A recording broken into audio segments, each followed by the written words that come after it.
Back here at Abilene High School, less than 3 minutes away from tip-off of this one, the Southeast Lady Trojans on the road, whether it is a short little road to get to Abilene to take on the Cowgirls. Remember, this was a game last year, had a little bit of a different flavor to it. This date actually got canceled because Abilene last year, Jathan, they missed their first 2, 3, 4 games of the season, depending on if you're looking at girls or boys. The date that we were supposed to play Abilene didn't work out on the girls' side. We went ahead and we played the boys this time last year, but the girls' game got pushed to a different date later on in the season.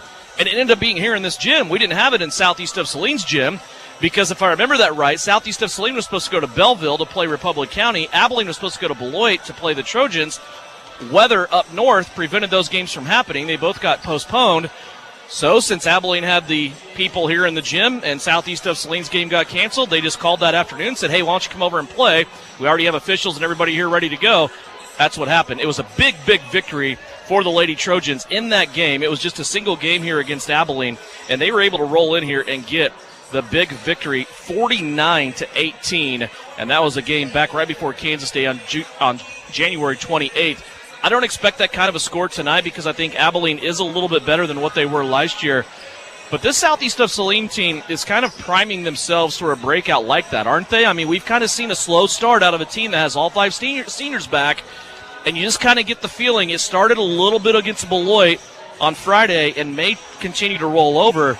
But we also have to take into account their schedule before Christmas is awfully tough. And it is awfully tough. But, I mean, just seeing the 2 first games, and then when they came out Friday against Beloit, I mean, just it seemed like everybody turned up a notch. Carson was actually driving to the basket a lot better, and just the other girls were stepping up. And we'll just have to see Sally Saline if they can sustain it even this week. Going into Tuesday and a big game against Friday. But right now they have to worry about these Abilene Cowgirls who are coming off a win, and that just right there is good momentum as well. When Avery Castleman jumps in the sidecar of Carson Slazner and drops a dozen on her own, that helps as well. Avery struggled through the first 2 games. She was able to find her rhythm against the against the Beloit Trojans and drop a dozen, and that's big. We need Avery to score 8 to 12 points a game on average. And it just kind of happens, though, amongst all those girls. You expect all these girls to step up. And I think sooner or later they'll do that. Another young lady that's been off to a slow start is Eleni Yanakopoulos. We expect her to get kind of back in rhythm here as well. We're going to step away one last time. When we come back, starting lineups for you in the tip of this one. It's Southeast of Saline at Abilene coming up here on KINA. Also, live stream video on SalinePost.com. To help with your Medicare, life insurance, and annuities? L&L Advisors is the #1 local Medicare supplement and insurance specialist. Medicare can be confusing. Let the experts at L&L Advisors help make sense of it. Stop by one of 3 locations in Salina or McPherson and speak to an agent about the needs of your family. L&L Advisors, main office at 717 Roach, right off Crawford, and their second location in the Central Mall in Salina, and a new location in McPherson, based on honesty and trust. Contact L&L Advisors today. Hi everyone, it's Flanell Garrettson from SalinaHomes.com. It's a new Trojan basketball season, and our coaches have devised a solid game plan. Just like basketball, to reach your goals in the real estate game, we need to have a dynamic game plan. I enjoy working with many of our Trojan supporters in all aspects of real estate. Upsizing, downsizing, investments, town or country. One call to me and we will get your personalized game plan ready to win. Go Trojans! Buy or sell, call Winnell at SalinaHomes.com. Maybe you don't play quarterback or make the highlight reel. Maybe you're not a high school athlete anymore. But just like an athlete, you can get first-class orthopedic care from Salina Ortho. Their doctors and staff strive to get you back to an injury-free, pain-free life as quickly as possible. Salina Ortho has a doctor on call 24/7 for all orthopedic injuries. So next time you're injured, trust the experts at Salina Ortho. Your voice, your choice, past, present, and future. See them online at salinaortho.com. You're telling me your driver turns you on remotely? It feels so good. One gentle touch of a handy remote or mobile app and my motor's running. And don't fret, my little pickup pal. New Image Audio installs these inside trucks too. Oh, yeah. You'll want it when the winter chill hits. A remote start from New Image Audio for cars, trucks, even diesels. All systems remote and cell phone capable. Nationwide coverage. Get yours at New Image Audio on South Broadway. In Salina. The Bennington State Bank proudly supports local sports and wants each student to know that their hard work and talent is noticed and appreciated. At Bennington State Bank, they care about local communities and are committed to fostering long-term relationships through the delivery of excellent customer service, integrity, and fairness. From helping local businesses acquire relief loans to supporting community youth and nonprofits to helping you purchase your dream home or invest in your future, Bennington State Bank is here to help. Give them a call to experience exceptional banking with hometown service. Bennington State Bank, your trusted hometown bank. Member FDIC. You're listening to Southeast of Saline Hoops on KINA.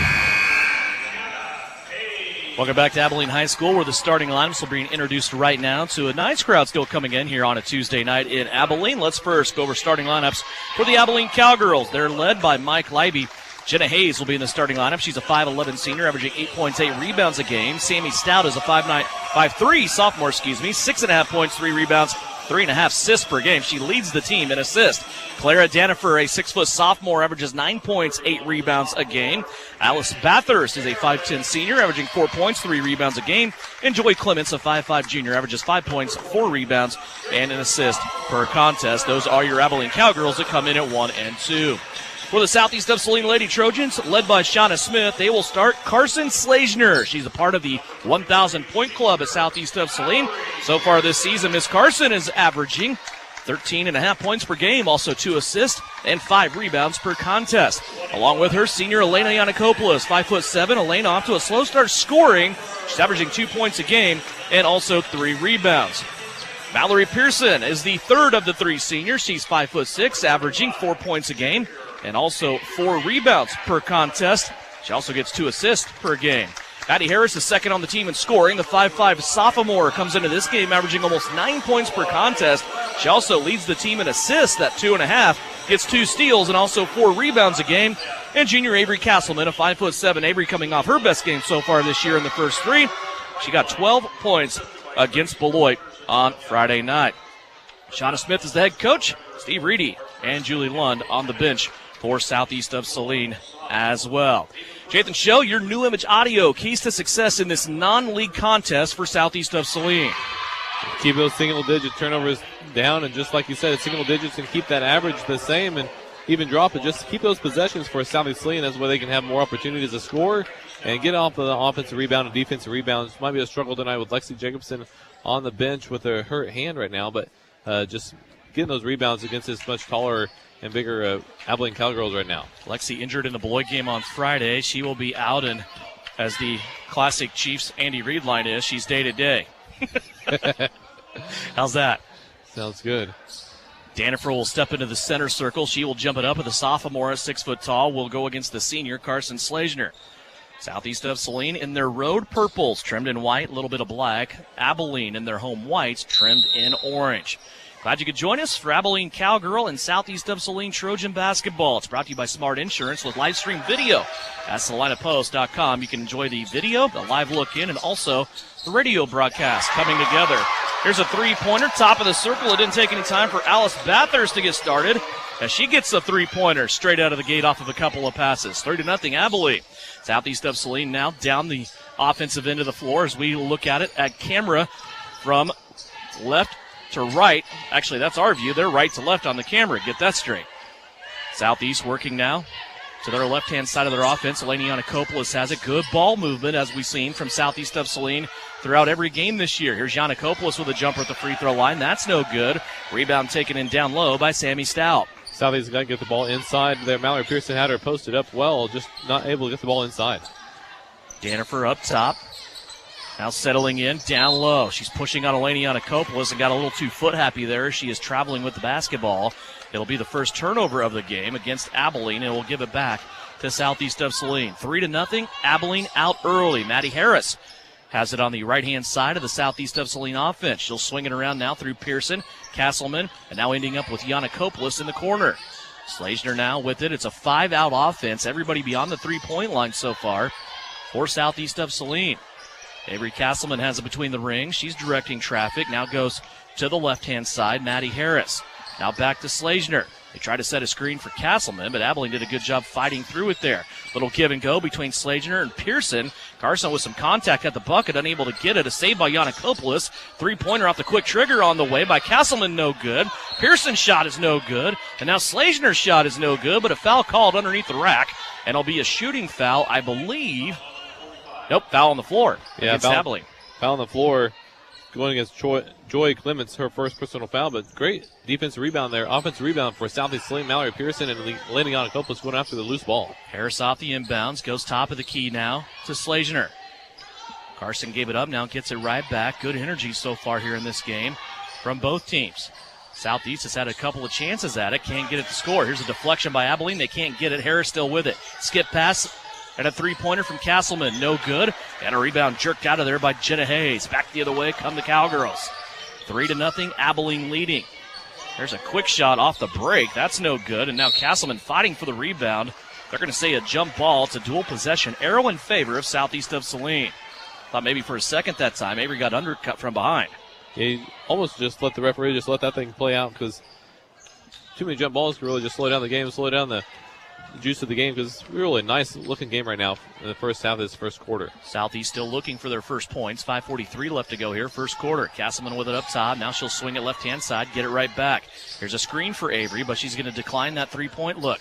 They'll go to the corner to Slagener. Back to Castleman now. Avery for three. Top of the key. That won't go too strong. Slagener, though, able to chase down the rebound. She'll take it out to three-point land and knock one in off the backboard, shrug her shoulders Jordan style, and say, hey, it all counts the same, right? Sure does, and that's just nice, almost near steal by Maddie Harris, but tremendous aggressive on the offensive boards here for Southeast Saline early on. That's backcourt. Backcourt and a turnover here on Abilene. Maddie Harris's defense helping force Abilene into that. That's their second turnover of the night. I think the key to this game, and we talked about it a little bit, is Abilene's defensive pressure. The problem for Southeast is here early on, if you don't score, you can't go full court. Yeah, and I think let that thing set up for the press, but Brielle Potachik and Reagan Getz check in for Southeast Saline. Here's Slagener along with Getz, Potachik, Harris, and Pearson still in there. Speaking of Pearson, Mallory takes a bounce on the baseline, rises up and scores. Just does a nice job right along the baseline where she just loves to work and loves to get her dirty work in right there. Full court pressure, relentless defense once again by Southeast of Saline. Potachik fits right into that group, and now a 10-second count, the ultimate salute to your full court defense. Called here against Abilene as they go back-to-back turnovers. Now 3 on the game. Southeast has yet to turn it over. 5-3. It's a little 5-0 run here for the Lady Trojans from Gypsum. Callie Powell comes into the game for Abilene. Southeast off to a great start here early on. Basket just wasn't quite falling, but still, even the offensive rebound possessions are tremendous right now, and they are really going well in the offensive pressure or defensive pressure. Harris had it up top, swings it right to Slagener. Now to Brielle Potachik. Her three-pointer comes up short, no good. Her arms might still be tired from leading the JV squad to a dominant victory earlier tonight. Yeah, pretty much so. I don't know how many points she had, but she was lighting them up early on as well. I was told all of them early on.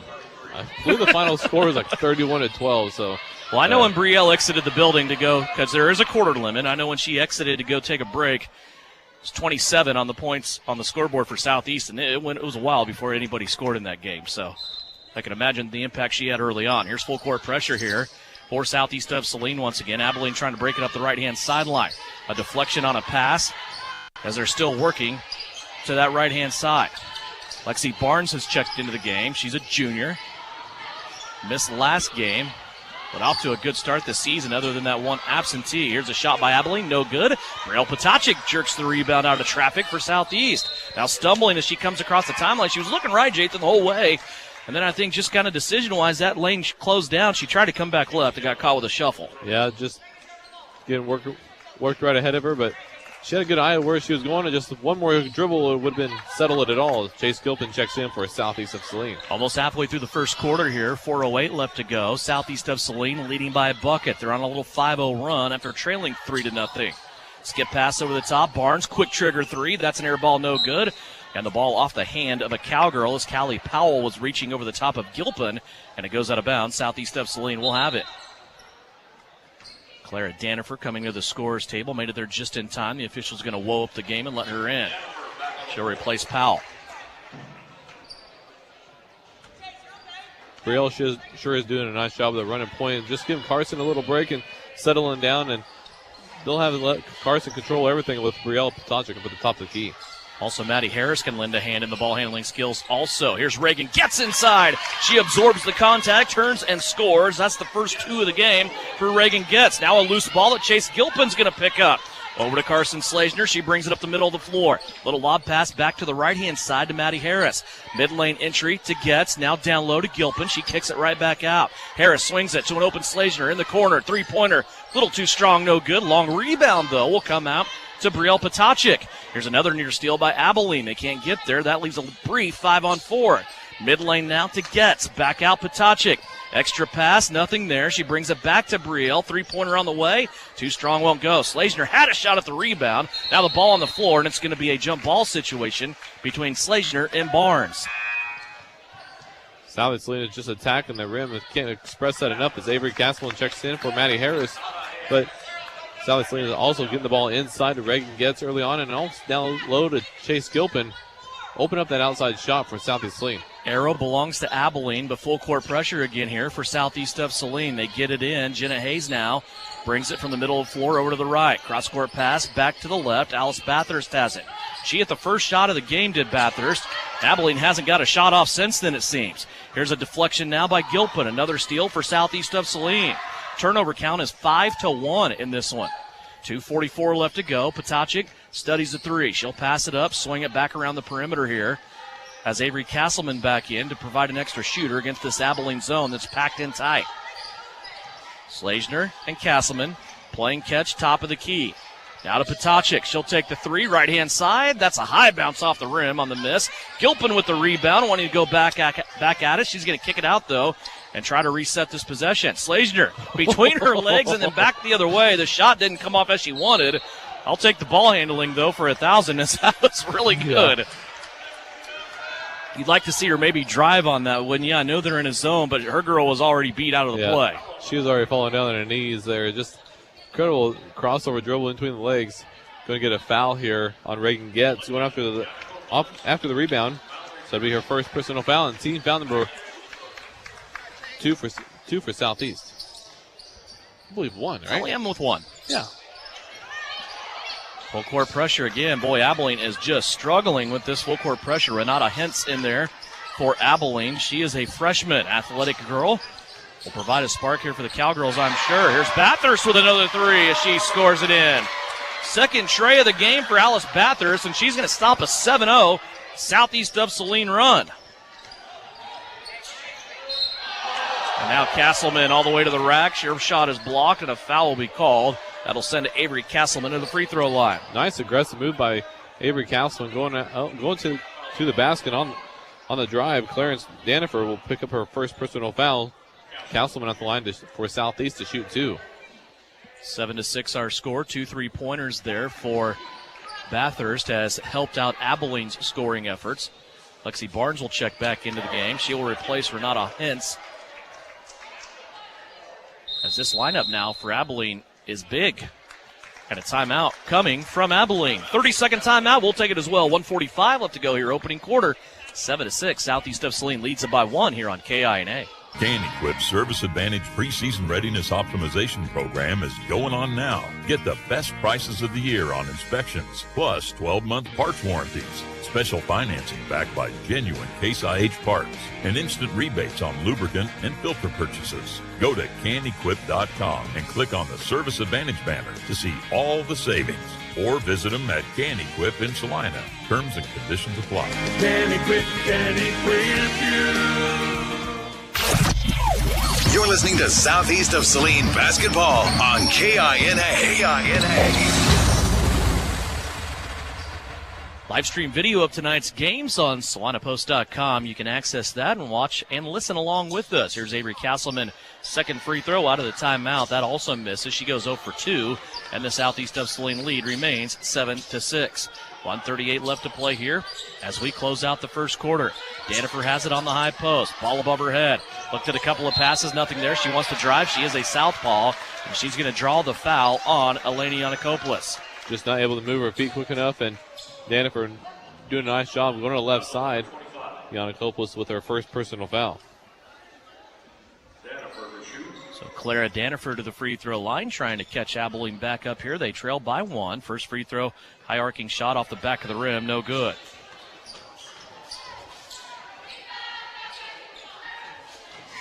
.90 seconds left to play. The sophomore Danifer studies the second one. That one is good. We have a tie game. All tied up at 7. Castleman has it on the right-hand side. Little run and jump trap here by Abilene.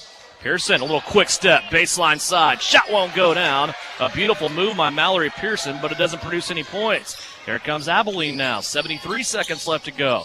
We are tied at 7. Ball in the middle of the floor with Bathurst. Now back to the right-hand side to Jenna Hayes. Back into the high post, Danifer. She wants to hand it off, nearly lost the basketball. Now she's going to put it back on the floor, try to drive on Yanakopoulos. Helped by Avery Castleman and a steal. Avery gets one out of there. It's the 6th turnover for Abilene. 53 seconds left to play. Now Castleman loses the basketball. Sammy Stout came from behind and took it away. Just unfortunate that Sally Saline had numbers, couldn't do anything with it on that turnover from Abilene. Bathurst with it. About 10 feet behind the line. She has drawn the attention now of Carson Slazner defensively. Here's a deflection by Yanakopoulos and a takeaway by Castleman. 7 turnovers for Abilene as we go back the other way. 7-7 our score. Southeast can play for the last shot here if they wish. 23 seconds left to go. Slazner, three-pointer, right-hand side. That's too strong, no good. And now a traveling, nope, they're going to say a foul. They're going to say a push and foul on Yanakopoulos. That's going to be her second personal foul. Just unfortunate for Yanakopoulos picking up 2 early fouls late in this first quarter. Maddie Harris, Brielle Potocnik check in along with Chase Gilpin.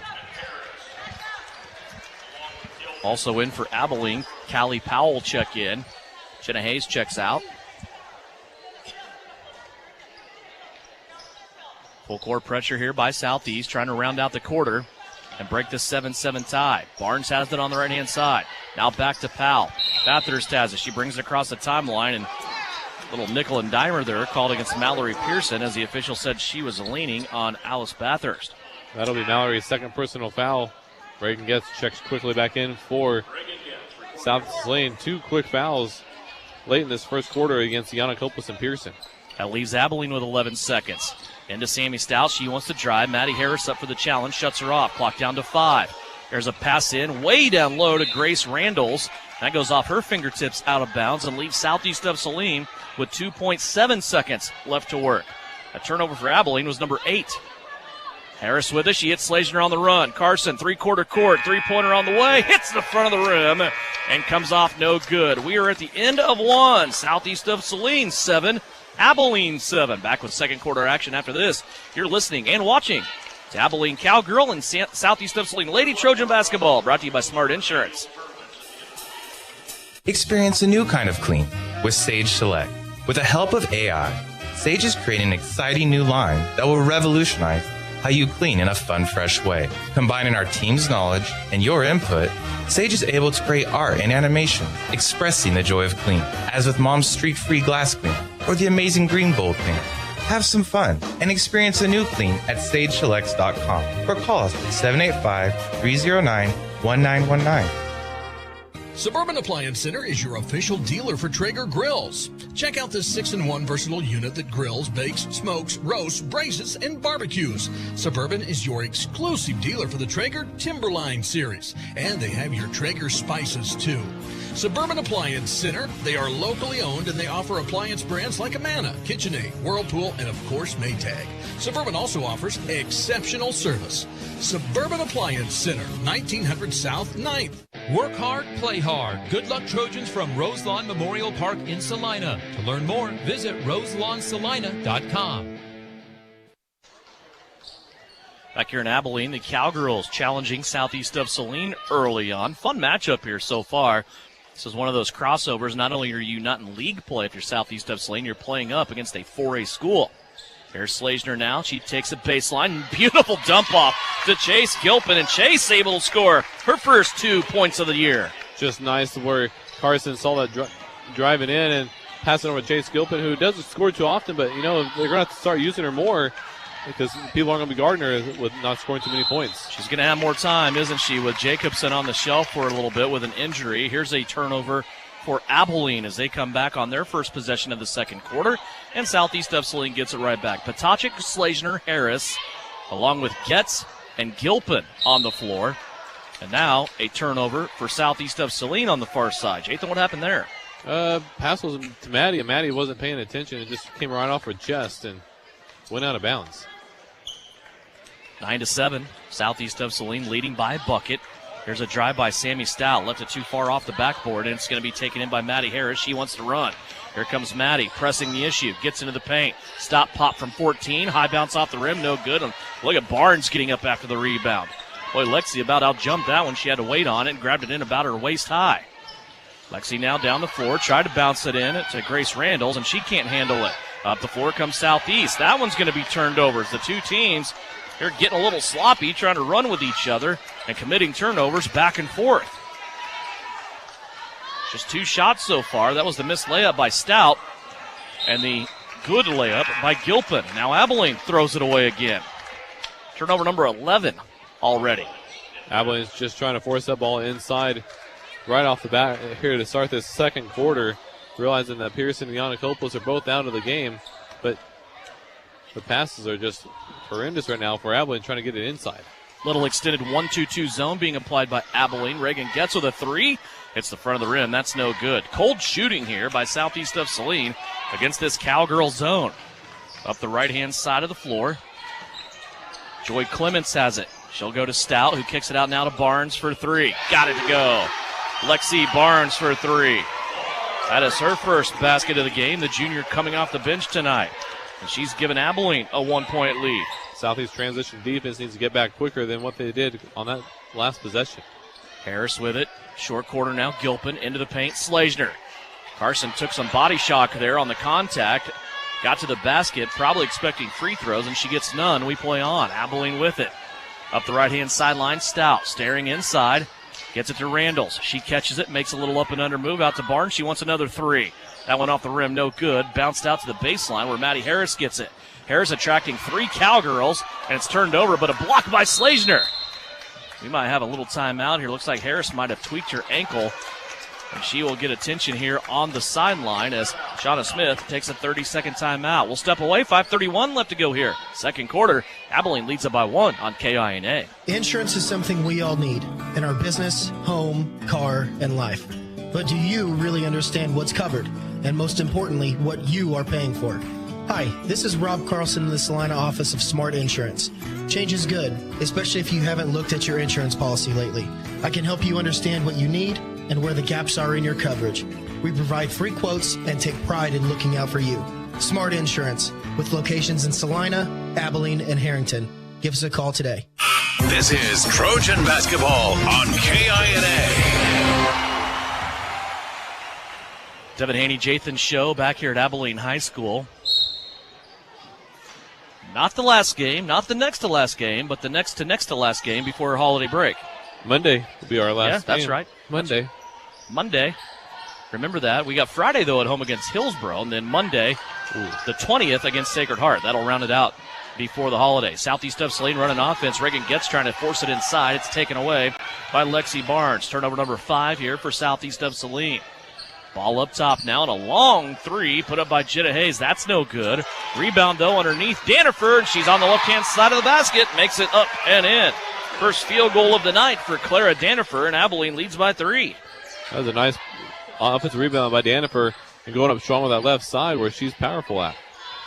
Southeast now working the ball around offensively. They really had not many good looks here in the second quarter.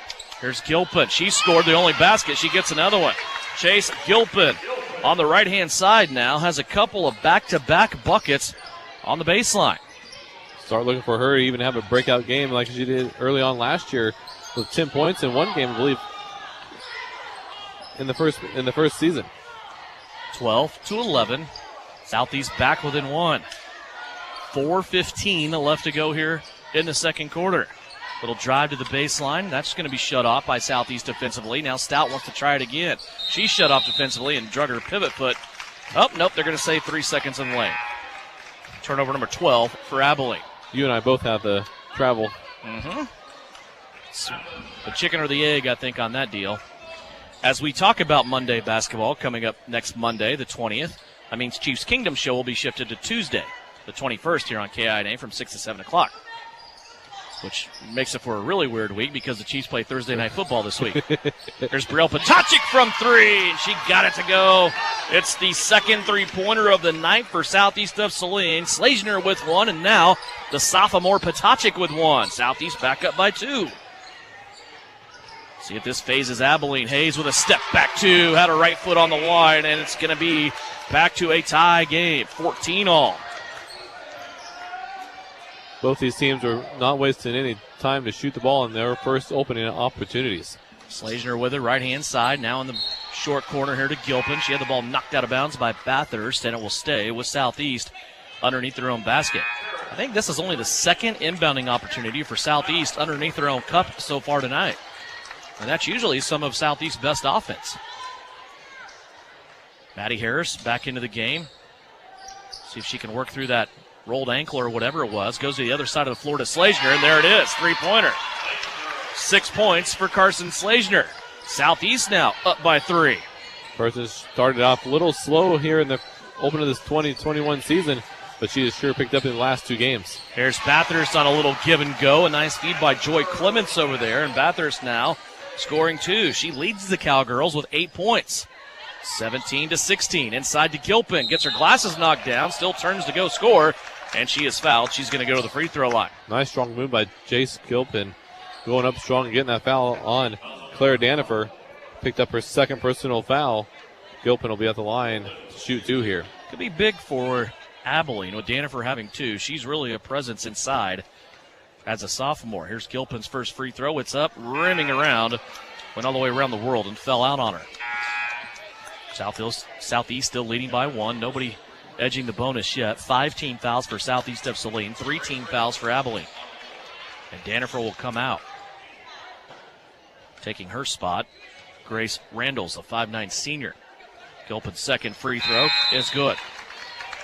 Southeast of Saline, 1 of 4 from the free throw line to start this game. Abilene, 1 of 2. 18-16, Southeast with a 2-point lead. Under 3 minutes left to play, 2:57 left to go before we hook up with Bryson Flax at halftime and get an update on Southeast Trojan basketball. They got a tall task tonight, traveling up top against Sammy Stout. Turnover number 13 for Abilene. That half-court pressure for Southeast Saline is doing a tremendous job. Maddie Harris doing her works on Stout. Harris on the right, Slazner, everybody out beyond the three-point line right now. Reagan Getz on the short corner, working baseline. Castleman with it, catches the pass, hops to the left. Now she comes back to Yannikopoulos. Harris comes out of nowhere. She'll get the ball now. Maddie with it between the circles. To the right-hand side to Slazner. Back to Harris. Skip pass over the top. Castleman, open 3 from the corner. Got it to go. Southeast starting to settle in here now as Avery Castleman drops a 3. All 3 field goals for Southeast here, and the last 3 shots have been made three-pointers. Here's a rebound now, Yannikopoulos, as she comes back into the game. It's a 5-point Southeast lead, their biggest of the game. 21-16. Getz has it on the right-hand side. They'll swing it around now. Yannikopoulos, Castleman, Harris in the corner. Now back up top to Castleman. They're looking for Slazner, who's just kind of floating around right now, trying to pick some openings in this Abilene zone. Yannikopoulos has it. Castleman thought about it. Now she'll play it to Harris. Maddie really not taking any shots, or many shots in this game, I should say. Slazner has it again. Open from 3. High arcing shot. Too strong, won't go. Bathurst with the rebound down low on the weak side. 95 seconds left to play. Stout up top. Picked her dribble up. Now she's stuck. Comes out to the left-hand side now. Callie Powell. Powell now will give it up and cut through to Bathurst in the corner. Now out to Joy Clements. Clements being guarded by Slazner. Tried to test her. Carson there. Now out to Stout. She fakes a three-pointer, goes baseline. Now she'll backtrack. Good defense here by Southeast. Here's Randall's inside. Little pump fake. Tried to get around a Southeast defender. She did, but it was Yannikopoulos there to box around and get the rebound. Now Elena loses it from behind. Randall's testing her and a foul on Yannikopoulos. Boy, that was just bad when you look at it for Elena on that one. She gave up the ball and then committed the foul, which is her 3rd. Yeah, the first possession when she got that defensive rebound, her defense was really good. She's moving her feet, not really putting the body into it. It's where they got her at. Kept walking her in, and that's why she picked up her 3rd personal foul against Yannikopoulos. It's just unfortunate here in the second quarter. Grace Randalls with the free throw. First one is up and good. Chase Gilpin back into the game.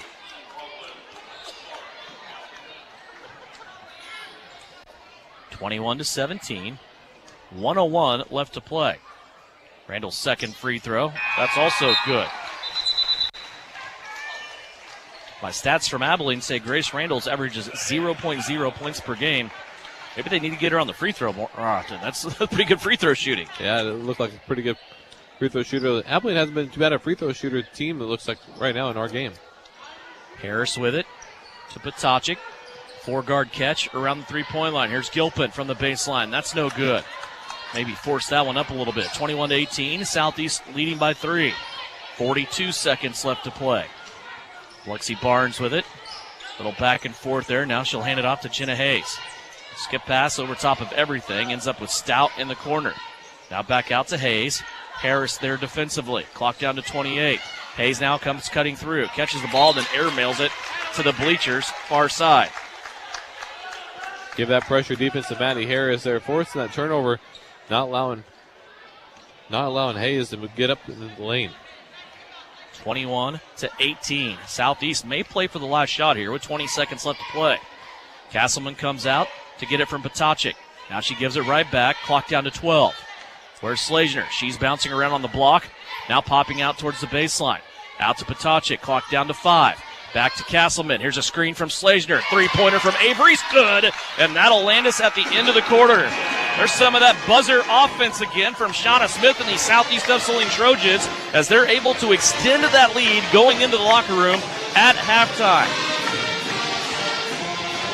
4 3-pointers for Southeast of Saline as they go into the break. Jathan, a strong finish there by the Lady Trojans. Yeah, finished strong, and they started off with Chase Gilpin getting 5 quick points, but those 4 3-pointers are doing the work here late in the quarter and just to help extend this lead, 21-18.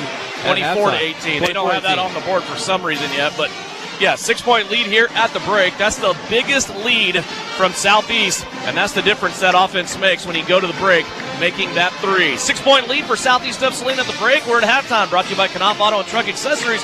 When we come back, Bryson Flax will join us. We'll catch up with Trojan basketball as the Lady Trojans lead it by 6 at the break here on KINA.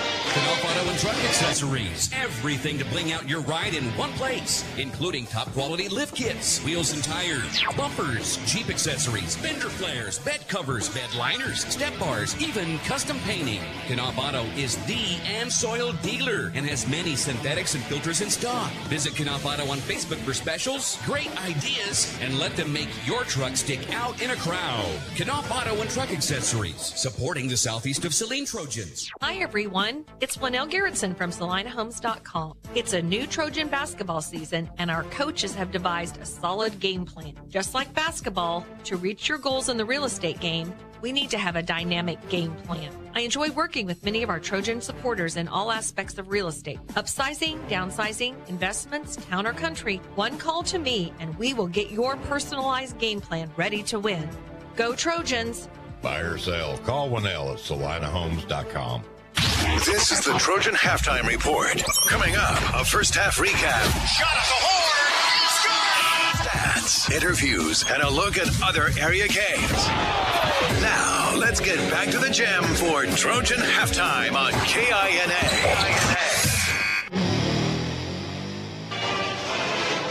Back here at the break, Southeast of Saline on the strength of a 3-pointer from Avery Castleman and 4 3-pointers in that second quarter for the team.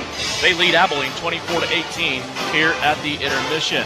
Time now to talk Trojan basketball with head coach Bryson Flax. Coach, you're coming off of a big win against the Beloit Trojans. It was your first chance to defend your home floor this season and also your first league game all rolled up into one night. Talk about your performance against the Beloit Trojans. It was dominant from beginning to end. You never trailed. Yeah, any time I think we shot 62% from the field and 60 from 3 and 92 from the free throw line. And anytime you do that, good things are going to happen, you know. We were really efficient. We passed the ball well, but it started, you know, we were limiting them to 1 shot per possession, and we were kind of getting out on the run a little bit, but we were really good. We were really efficient. We talked about it a little bit after the game. I thought the way that you guys really excelled in this contest was just the way that you got out and ran the floor. And it's one thing to run the floor and not really have purpose or structure, but there were plenty of times in this game where guys weren't waiting to go out on the right wing or the left wing or to bring the ball up the middle. It was so fluid how the change of direction and the transition from defense to offense happened almost simultaneously. You were just able to flat out beat Beloit down the floor. Yeah, and we put an emphasis on that. You know, we run a transition drill almost every day to start practice, you know, and it kind of puts them in good positions where we want them. And you know, when it's clicking, it's really good. But, you know, we were able to beat them down the floor, but a lot of that was our defense was really good, you know, all in all. So 9 guys for you in this game in the scoring column, 3 of them in double digits, 2 more with 9, knocking right on the door. And when you talk about points, it wasn't any trouble scoring in this game. You had 70-plus in this contest. You did that to Beloit at home also last year. And free throw shooting was pretty good, too. You go 9 of 11, not a lot of free throws, but the percentage was highs. Overall, offensively, how do you feel about the game?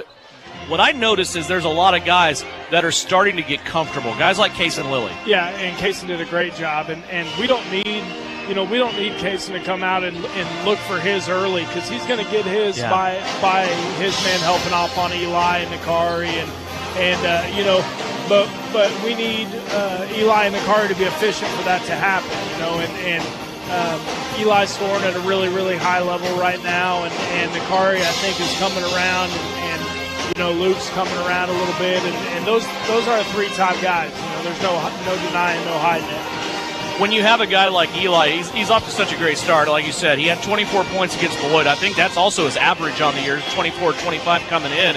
But he's also such a great passer. That makes him doubly dangerous. Yeah, and he's far more, how do I put it? He's making way better decisions this year. You know, his freshman, sophomore year, he kind of pushed things. You know, he went out to go get his, which is okay because he's a scorer. But now he's kind of letting it come to him a little bit. And you see the rise of his field goal percentage and three-point percentage because he's letting the game settle in. He's letting it come to him, and I'm really proud of the way he's playing.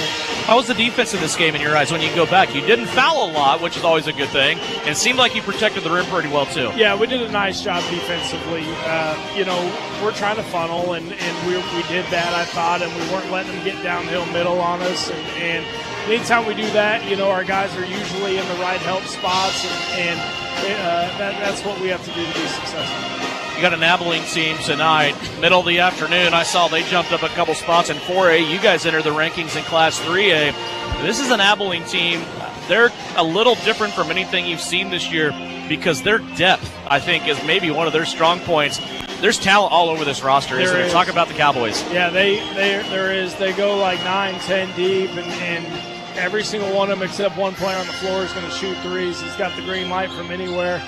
They all do, but they do a really nice job of sharing the basketball too. And they're not trying to really break you down off the dribble and go one-on-one and stuff. It's a lot of their buckets are led by assists, and that's what makes them really difficult to guard.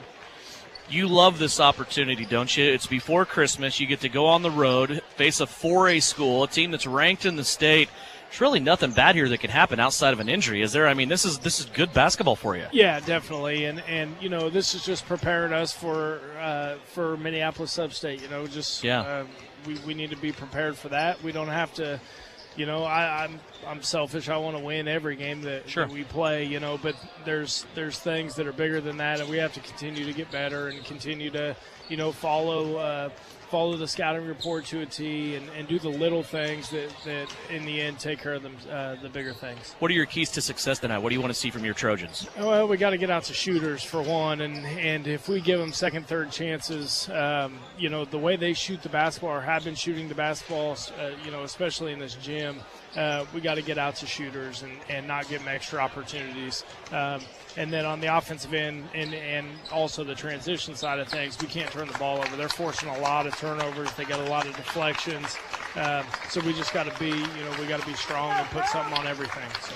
Good luck to you. We'll talk to you after the game. Yep, thank you. Bryson Flax, head coach of the Southeast of Saline Trojans. His guys tonight, the 10th-ranked team in Class 3A in the state of Kansas. They will take on one of the top 5 teams in the state in Class 4A in the Abilene Cowboys. That's coming up. That is game number 2 of our doubleheader coming up later tonight. Here at halftime of the girls contest, 24-18 is our score.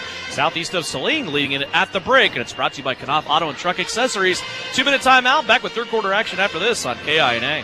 Knopf Auto and Truck Accessories. Everything to bling out your ride in one place, including top-quality lift kits, wheels and tires, bumpers, Jeep accessories, fender flares, bed covers, bed liners, step bars, even custom painting. Knopf Auto is the AmSoil dealer and has many synthetics and filters in stock. Visit Knopf Auto on Facebook for specials, great ideas, and let them make your truck stick out in a crowd. Knopf Auto and Truck Accessories, supporting the Southeast of Saline Trojans. Insurance is something we all need in our business, home, car, and life.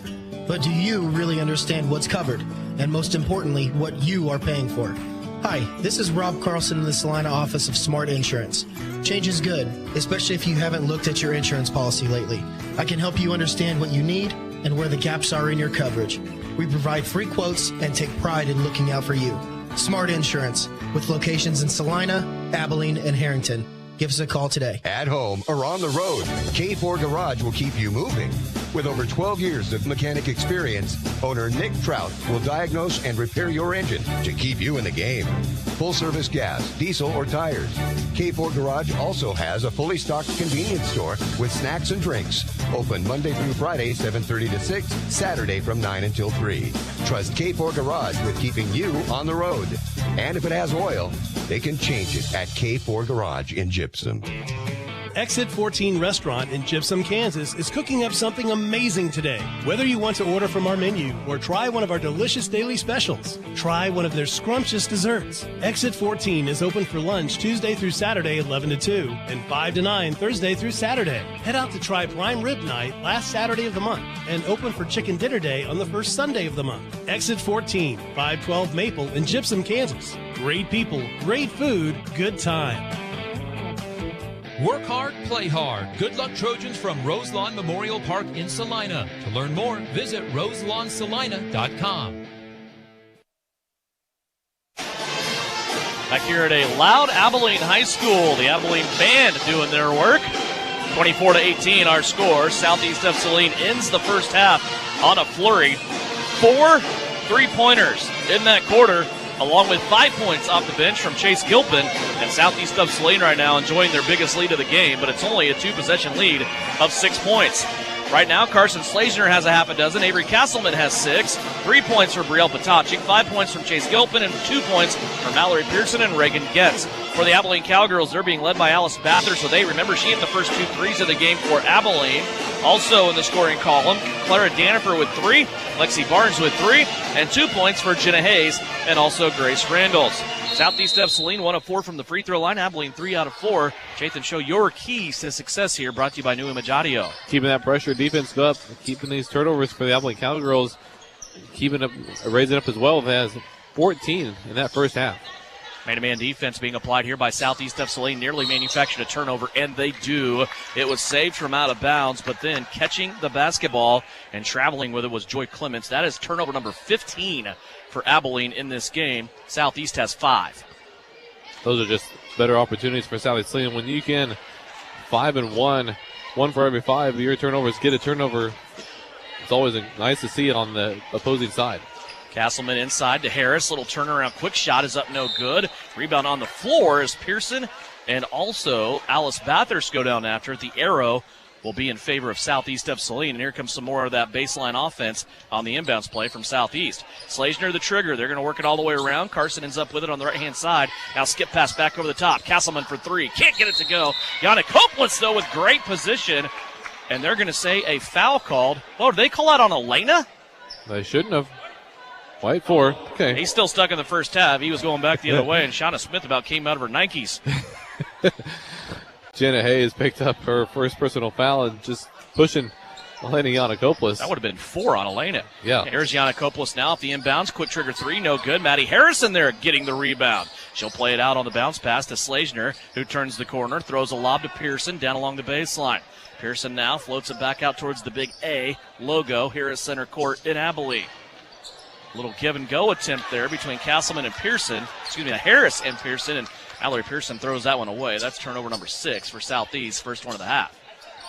24-18, still looking for our first points by either squad here in the third quarter. Abilene with it. Here's a drive. Shot put up by Clements, no good. Slazner with it. Coming back the other way, Carson and Maddie Harris, about a 2-on-4. Harris will slam on the brakes, now play it out to Avery Castleman. Castleman gets it back, now back to Maddie Harris. Harris now right-hand side, Slazner. Now baseline to Pierce. Pearson in a big foul as Slazner came through. I don't know. Pearson didn't even look at that pass. She just knew where Carson was going, and Carson was so wide open, Abilene had to reach in and grab a hand. Well, that's where that last possession, Saline was just settling, not moving without the ball. This time here, they were moving without the ball, which creates those opportunities. Lane's wide open as Alice Bathurst picked up her first personal foul. Slazner's free throw is up and good. She has 2 3-pointers. That is now free throw number 1 and 7 points now as Maddie Harris will come out, take a quick break. Brielle Potacik into the game. Sophomore for sophomore. Slazner's second free throw won't go down. And Southeast back now on defense with a 7-point lead.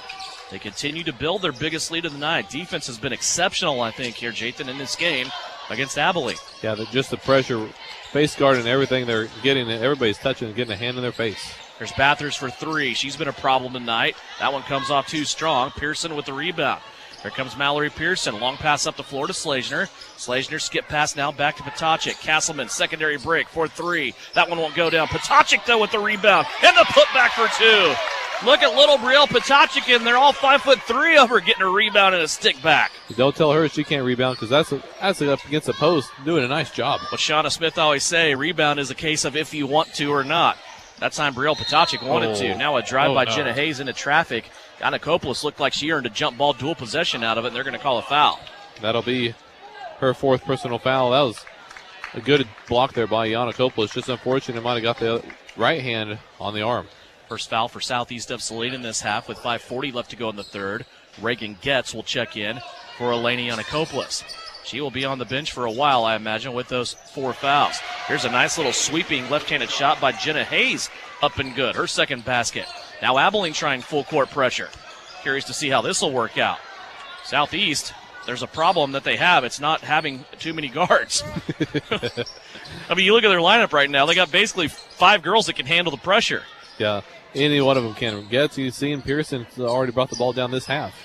Here's Pearson along the baseline, little stutter step, and she goes to the rim and scores again. Mallory Pearson's baseline offense is pretty fantastic. It sure is. She loves that little short corner, just quick move to the left and around and pop up right at the block. Just a tremendous job on Pearson working that all year long. 29-20. Southeast of Saline continues to build here. Abilene floats it out in the corner. Stout has it. Now a turnover. Potacik comes away with it. Brielle Potacik in there playing well for Southeast of Saline. I love the start to her sophomore season so far. Yeah, she's doing well. Handle the ball, handle the pressure point guard position right now, especially with Maddie Harris on the bench. And then even with Yanakopoulos, 4 fouls, helps out everything.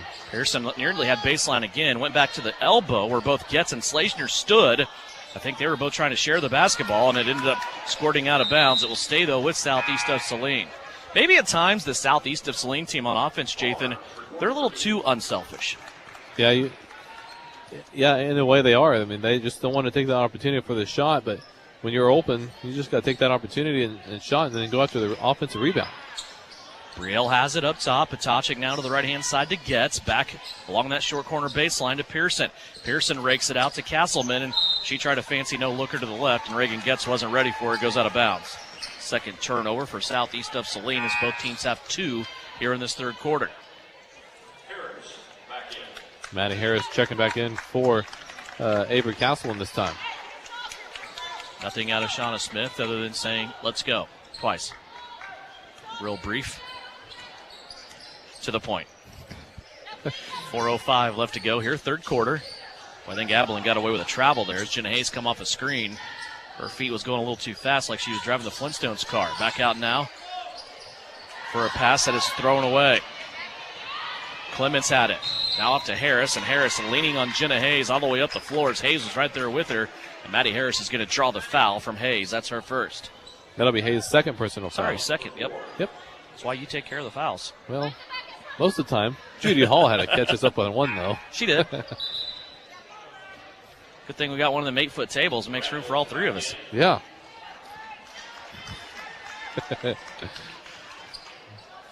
Just give her a mic next time. That's right. Slazner with it up top now to Harris. Harris will come around with a left-handed dribble. Now to Slazner off a screen. Three-pointer on the way. In and out, no good. And the rebound taken down by Sammy Stout.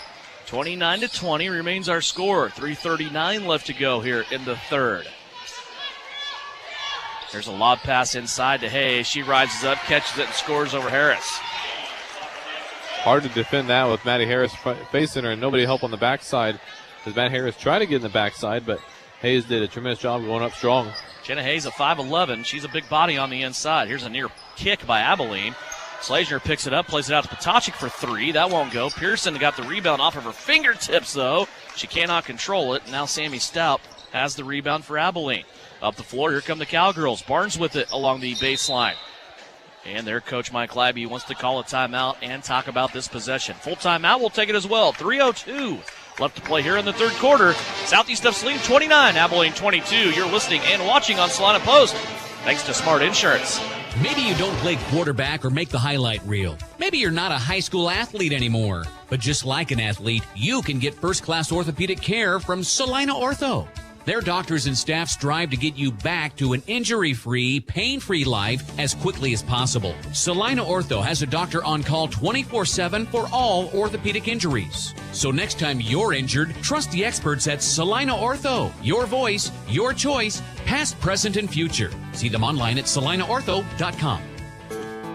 Frisbee Construction is a service organization for the commercial grain industry dedicated to giving you the best in planning, the best in quality, and the best of workmanship and overall the best value for your dollar since 1949. Frisbee Construction specializes in new construction as well as remodel and repair of grain handling facilities throughout the Midwest. Frisbee Construction Company in Gypsum has emergency crews available as needed. For more information, go to frisbeeinc.com. You're listening to Southeast of Saline Hoops on KINA. Jathan Cho, Devin Haney back here at Abilene High School, 29-22. Southeast of Saline leading by 7. We're in third quarter of the girls' contest. Abilene has it on the baseline on the offensive side. Jenna Hayes set to inbound. She's going to go way up top to Lexi Barnes here. Barnes retreating. Now goes to Sammy Stout in the lane. They'll play it back out to Clements. Now back out to Stout. Three-pointer. Too strong. Air ball. Didn't hit anything. And now it's going to be rebounded here by Avery Castleman. Castleman handling the pressure. Got a little crossover. Bobbled it for a second. Now she gets it to Slazner. Slazner to Potocnik. Swings left to Pearson. Along the baseline now. Gilpin out to Castleman for three. Got it to go. Wasn't a great pass, but it was good enough to find Castleman for a wide-open three-pointer after Avery was able to set her feet. That's our Everhart Precision Ag pass of the game. Just a nice job of moving the ball, and then Chase Gilpin finding wide-open Avery Castleman on the outside. Traveling inside on Abilene, shuffling the feet right before Grace Randalls was able to score. And they're going to turn it over for the third time in this quarter. 32-22, first double-digit lead of the game for either team. Abilene's biggest lead in this game was 3 points. That was to start the game, 3-0. And then I also had a 3-point lead in the middle of the second quarter. Southeast of Saline right now enjoying their biggest lead of the night of 10.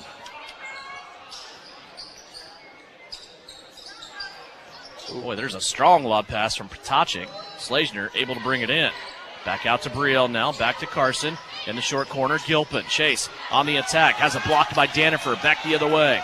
Under 2 minutes left to play in the third. Stout goes to the rim side. Danifer hops up, brings it down, back into the field of play, and able to cash it in. 5 points for Clara Danifer.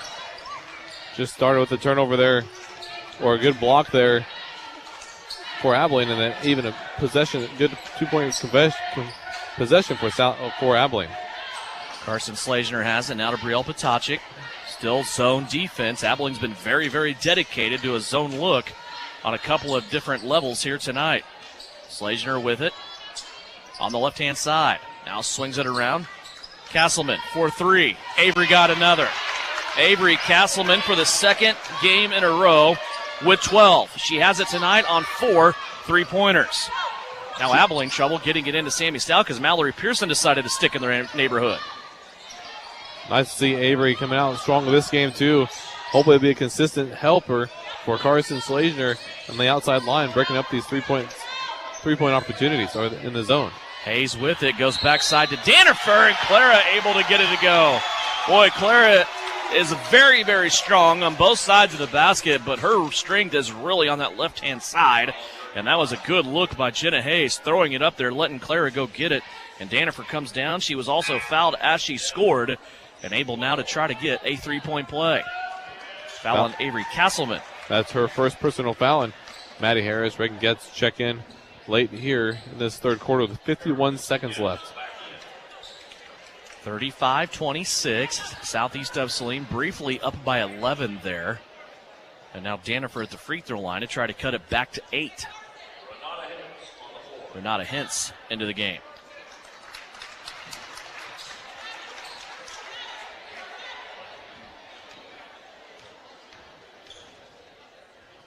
Danifer's free throw, trying to complete that 3-point play. Pull off and no good. Slazner now wants to go all the way up the floor to Castleman. Avery was unattended there for a moment. Abilene had to sprint back to get her. She gave it up, gets it back. Here's an air ball now from Avery. Castleman, though, her rebound collected in by Reagan Getz. Back up top. Maddie Harris has it. Now to Slazner. Slazner looks, plays it back. Up the sideline, near half court to Harris. Harris wants to reset. Southeast will play for the last shot of the quarter.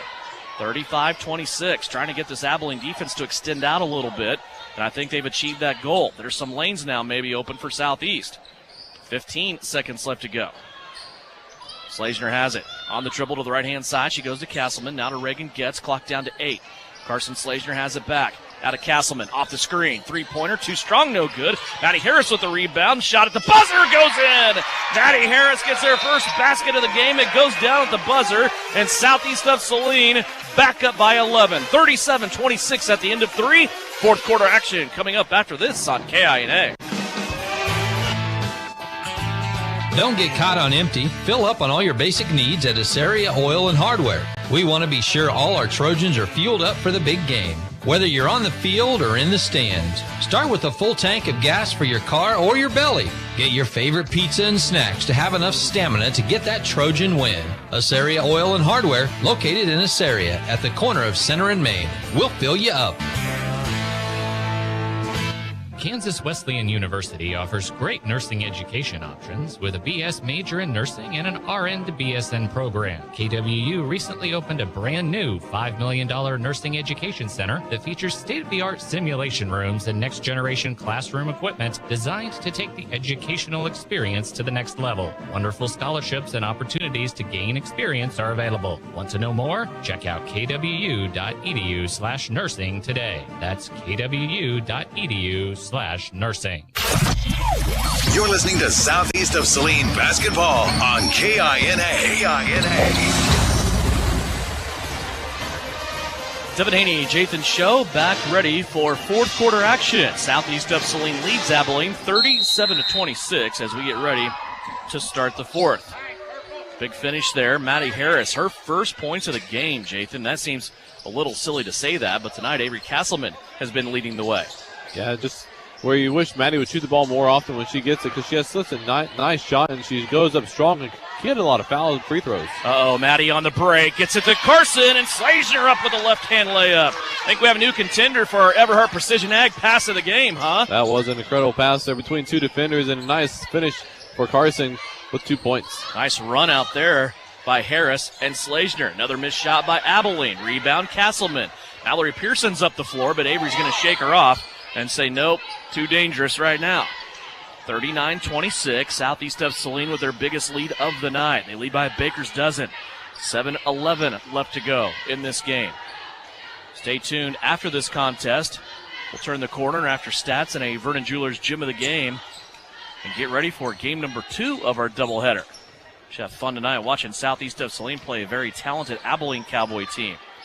In the short corner, Pearson with it. Now back out to Slazner. Now Castleman. Everybody touching the rock here for Southeast of Saline on this possession. They know they have time. Here's Slazner inside. Little runner won't go. Rebound taken in and collected by Abilene's Jenna Hayes.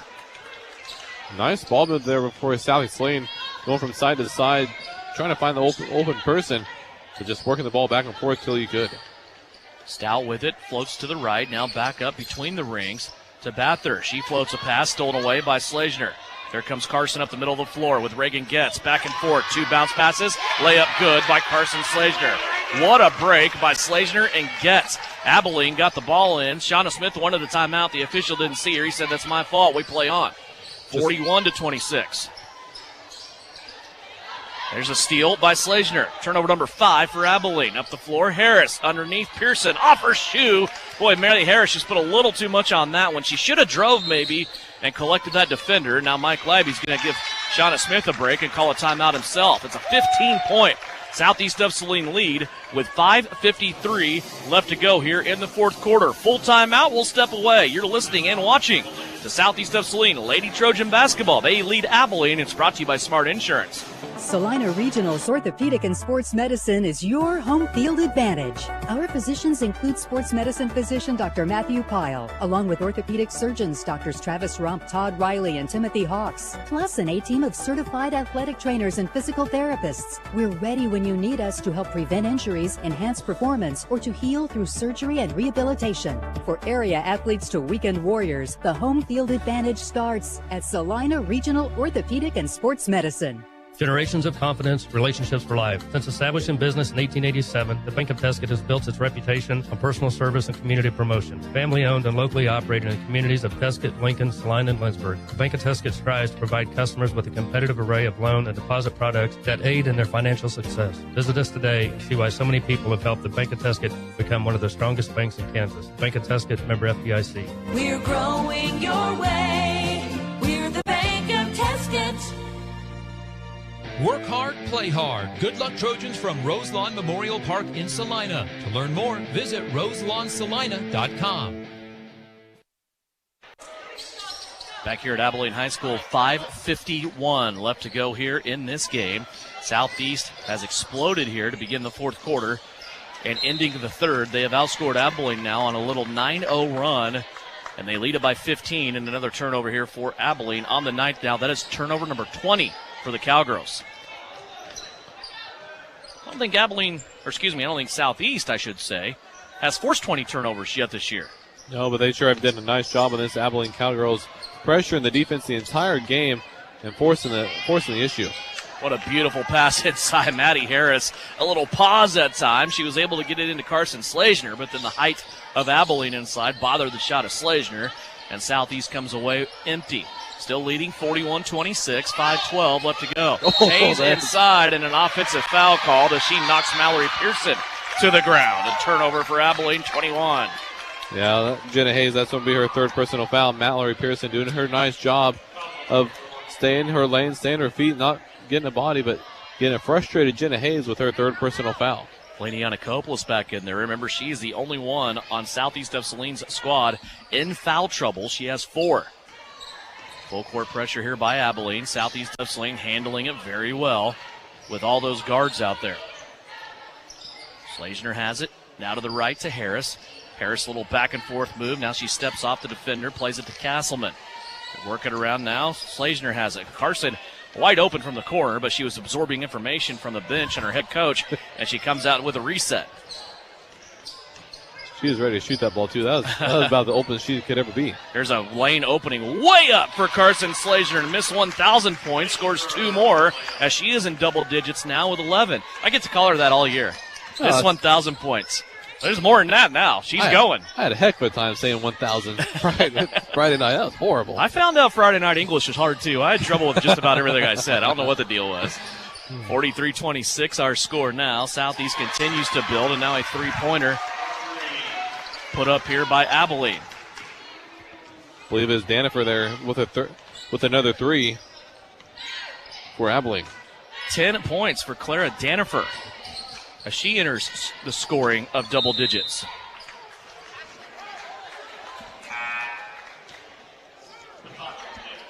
That was Sammy Stout, I believe. Yeah, that's what it looked like. I had to go over to Judy Hall on that. Now a timeout called by Southeast of Saline, 43-29. They're going to take a full timeout. We'll take it as well. Southeast of Saline Trojan basketball leading by 14 halfway through the fourth here on KINA.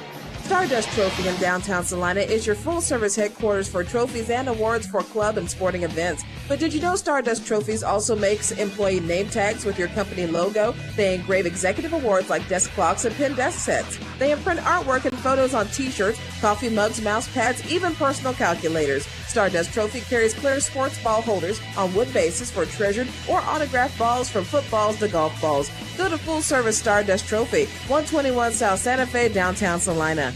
For nearly 40 years, Home Automotive Center has taken pride in taking care of the people of our community.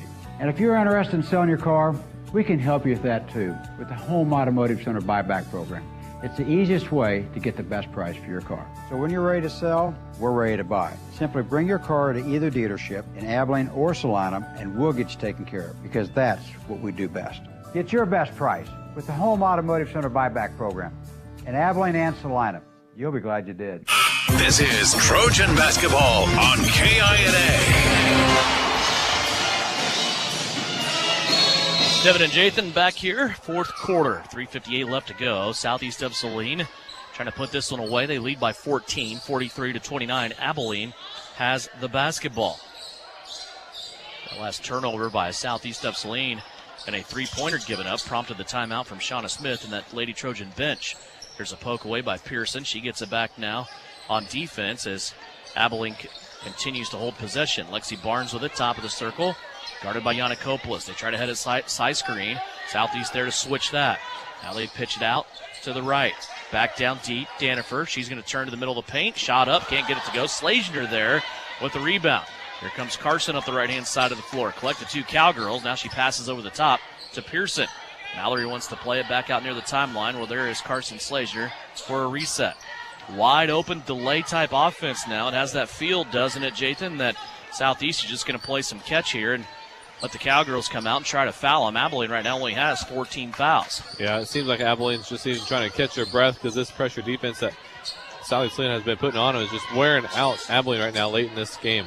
Isn't it kind of that old cliche, too, that the reason teams play zone is because they're not very good at man-to-man? Now Abilene has to come out and extend that defense and play man-to-man, and they might not be very good at it. Yeah, you can just see that frustration just on Hayes as she had to come out there because Mallory Pearson could have just held on to that ball and not even have anything to deal with it. Talk about conditioning all the time. We see Southeast out-condition other teams. Of course, they are the best cross-country team in the state of Kansas.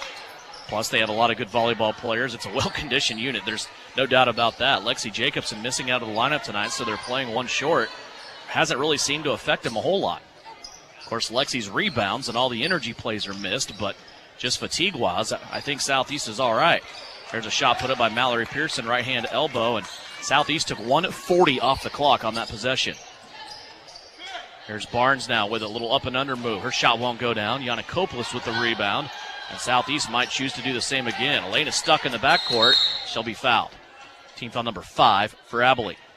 Yeah, last year, Southeast Lady Trojans had a hard time controlling the ball like that where they have the opportunity. And we're going to get a foul on Abilene here. Lexi Barnes, her first personal foul, but Southeast would have turnovers there throughout the entirety trying to keep the ball away. Alice Bathurst set to check back in. Also, Maddie Harris checking back in for Elena Yannikopoulos. Basically, you have 3 point guards out there right now. When you look at Slazner, Potocnik, and Harris, you also have Pearson and Castleman who are capable of handling the basketball. Slazner with it.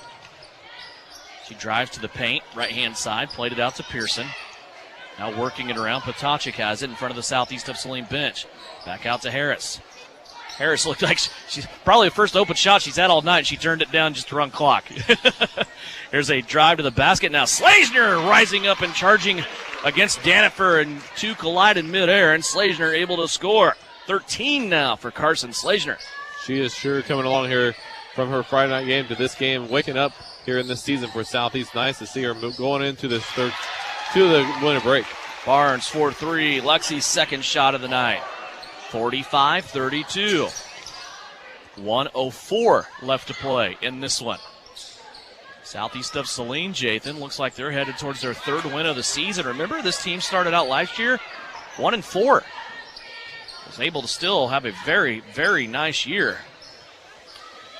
But not off to a great start with all this stiff competition, and they're plowing through it so far this year. They're only lost on the road to Smoky Valley, who showed up in the rankings in the top 10 by the Kansas Basketball Coaches Association today. 45-32. Smoky Valley plays Heston tonight. That'll be interesting to get a score update on. That had to be one of Southeast Saline's worst field goal percentage shooting games they had in a while, though. I mean, it's just they couldn't make nothing in that first half, and that's what really hurt them throughout the entirety. But the rest of the game, they were doing pretty well. Mike Leiby just going to let Abilene run around and play defense here and not really put much pressure on Southeast or foul them or do anything, and that's how this game's going to end. 45-32 as Southeast of Saline continues to dribble it out here. Clock down to 3, 2, and 1, and that'll be the final score. 45-32 our score. Southeast of Saline now on the road. They grab their third victory of the season. They move to 3-1. It's their second win in a row, and they drop Abilene down to 1-3. 45-32 our final score. When we come back, it's the Commercial Tire Center's postgame report. Whether you're on your road to your next Trojan event or maybe off to see family during this holiday season, want to make sure your tires are up to par. And remember, dropping temperature means dropping tire inflation. Get all 5 of your tires checked or more. Don't forget the spare, Jathan. That's all happens at Commercial Tire Center. Postgame starts now. 45-32. Southeast of Saline wins it here on KINA. Winter travel can be treacherous if your tires are worn out. Stay safe with an inspection at Commercial Tire Company. Cold weather also drops the inflation in your tires. Get them checked today to avoid losing grip or damaging your tires. Commercial Tire will help keep you safe. For repairs that aren't tire-related, our automotive and diesel mechanics will fix it right the first time. Commercial Tire Centers, West Crawford and North 9th, Saline. Commercial Tire Centers, where service is everything. 'Twas prior to Christmas, and all through the land, husbands were nervy, for no gift had been planned. The lady so precious will certainly sneer. Thank goodness, Vernon Jewelers is here. Right now, save 20% off store-wide at Vernon Jewelers. Excludes loose diamonds, repairs, and special orders. Leaving the store, he gloats with a smile because of Vernon's. I bet she'll keep me a while. Vernon Jewelers, 123 North Santa Fe, downtown Salina, where it's the little things that matter since 1884. The name is JJ Lawn Care, but don't let the name fool you. It's not just lawns they care about, it's their customers. JJ Lawn Care is a locally owned business that works with people in and around Salina on more than just lawns. Warm weather is winding down. Fertilizing and winterizing your lawn and removing those pesky leaves can be a real chore. Let JJ Lawn Care come to the rescue for your fescue. Give Jathan a call today at 820-7728. JJ Lawn Care, caring for more than just your lawn. The Appliance Center. It's where you go to shop for washers, dryers, kitchen appliances, furniture, pellet grills, TVs, and so much more. If you are looking for a local, family-owned business, visit the Appliance Center. We're in the big red and white building on South Broadway in Salina. Come experience the Appliance Center difference. Time now for the Trojan postgame show on KINA. Stick around for the game recap, final stats, and reaction from the coach. This is Trojan basketball on KINA. Back on the Commercial Tire Center's postgame report, 45-32. Southeast of Saline wins it, and they do so with 2 double-digit scores on the night. Carson Slashner led the way with 13 points. Avery Castleman right along with her with 12. Other scores tonight, Chase Gilpin had 5. Brielle Patacic also had 5. 4 points for Mallory Pearson. 2 points for Eleni Anakopoulos. 2 points for Maddie Harris. 2 points for Reagan Getz. For Abilene's Cowgirls, they did not have anyone in double-digit scoring. They were led by Alice Bathurst with 8, 7 points for Clara Danifer, 6 points for Jenna Hayes and Lexi Barnes, 3 points for Sammy Stout, and 2 points for Grace Randalls. Southeast of Saline, 2 of 6 from the free throw line, while Abilene shot 3 out of 5. And Jathan, again, the big difference tonight for Southeast of Saline was turnovers. Abilene with 21 turnovers, Southeast of Saline with 8.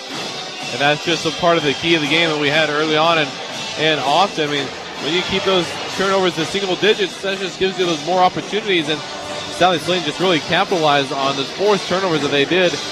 against Abilene Cowgirls with 21. Just an incredible feat of number there on the Southeast Lane Trojan victory side. Vernon Jewelers' gym of the game tonight. I think now for the second game in a row, we've had a dozen points out of Avery Castleman, and really her shooting in the second and third quarter helped get that distance away from the Cowgirls. It was a 6-point game at halftime, partly in thanks to Avery. She scored 2 3-pointers in that second quarter, but then she was able to come out and back it up in the third quarter and get this lead out to 11 points to double digits for Southeast of Saline with 2 more 3-pointers, and that was really the capsule of her scoring tonight. It was late second quarter, early third quarter, but she's able to walk away for the second consecutive night with a dozen points. And that's just nice to see where Avery, we know her potential and her capability, and she's actually put it on the court now. It's wonderful to see what she does, and it'll put up a double-digit lead, and on the outside shot just helps out, well, especially when Abilene Cowgirls are playing zone the entire game, and you just got to go out and defend her, because once she gets hot, she'll be a hard one to stop. Avery Castleman tonight, our Vernon Jewelers gym of the game. Remember, if you need gift ideas, go down and see the folks at Vernon Jewelers downtown Salina. It's the little things that matter. Since 1884, they have 20% off store-wide and a lot of custom-great gift ideas for you at Vernon Jewelers in downtown Salina. Third win of the season for Southeast of Saline on the ladies' side. They're now 3-1. They beat Abilene tonight 45-32. That concludes our Commercial Tire Center's postgame report. Now we'll turn the corner. We're about 12 minutes away from the tip-off of game number 2 of our doubleheader. It's Abilene hosting Southeast of Saline. 2 ranked teams going at it in classes 4 and 3A. And we'll have pregame starting for you. We'll talk to Bryson Flax when we come back. Countdown to tip-off is brought to you by L&L Advisors with 3 locations, 2 of them in Saline and 1 in McPherson. Southeast of Saline basketball next on the boys' side here on KINA. Are you looking for a local brokerage firm to help with your Medicare, life insurance, and annuities? L&L Advisors is the #1 local Medicare supplement and insurance specialist. Medicare can be confusing. Let the experts at L&L Advisors help make sense of it. Stop by one of 3 locations in Salina or McPherson and speak to an agent about the needs of your family. L&L Advisors, main office at 717 Roach, right off Crawford, and their second location in the Central Mall in Salina, and a new location in McPherson, based on honesty and trust. Contact L&L Advisors today. Hi everyone, it's Flanell Garrettson from SalinaHomes.com. It's a new Trojan basketball season, and our coaches have devised a solid game plan. Just like basketball, to reach your goals in the real estate game, we need to have a dynamic game plan. I enjoy working with many of our Trojan supporters in all aspects of real estate. Upsizing, downsizing, investments, town or country. One call to me and we will get your personalized game plan ready to win. Go Trojans! Buy or sell, call Winnell at SalinaHomes.com. Time now to talk Trojan basketball with head coach Bryson Flax. Coach, you're coming off of a big win against the Beloit Trojans. It was your first chance to defend your home floor this season, and also your first league game all rolled up into one night. Talk about your performance against the Beloit Trojans. It was dominant from beginning to end. You never trailed. Yeah, any time I think we shot 62% from the field and 60 from 3 and 92 from the free throw line. And anytime you do that, good things are going to happen. We were really efficient. We passed the ball well. But it started, we were limiting them to 1 shot per possession, and we were kind of getting out on the run a little bit, but we were really good. We were really efficient. We talked about it a little bit after the game. I thought the way that you guys really excelled in this contest was just the way that you got out and ran the floor. And it's one thing to run the floor and not really have purpose or structure, but there were plenty of times in this game where guys weren't waiting to go out on the right wing or the left wing or to bring the ball up the middle. It was so fluid how the change of direction and the transition from defense to offense happened almost simultaneously. And you were just able to flat out beat Beloit down the floor. Yeah, and we put an emphasis on that. We run a transition drill almost every day to start practice, and it kind of puts them in good positions where we want them.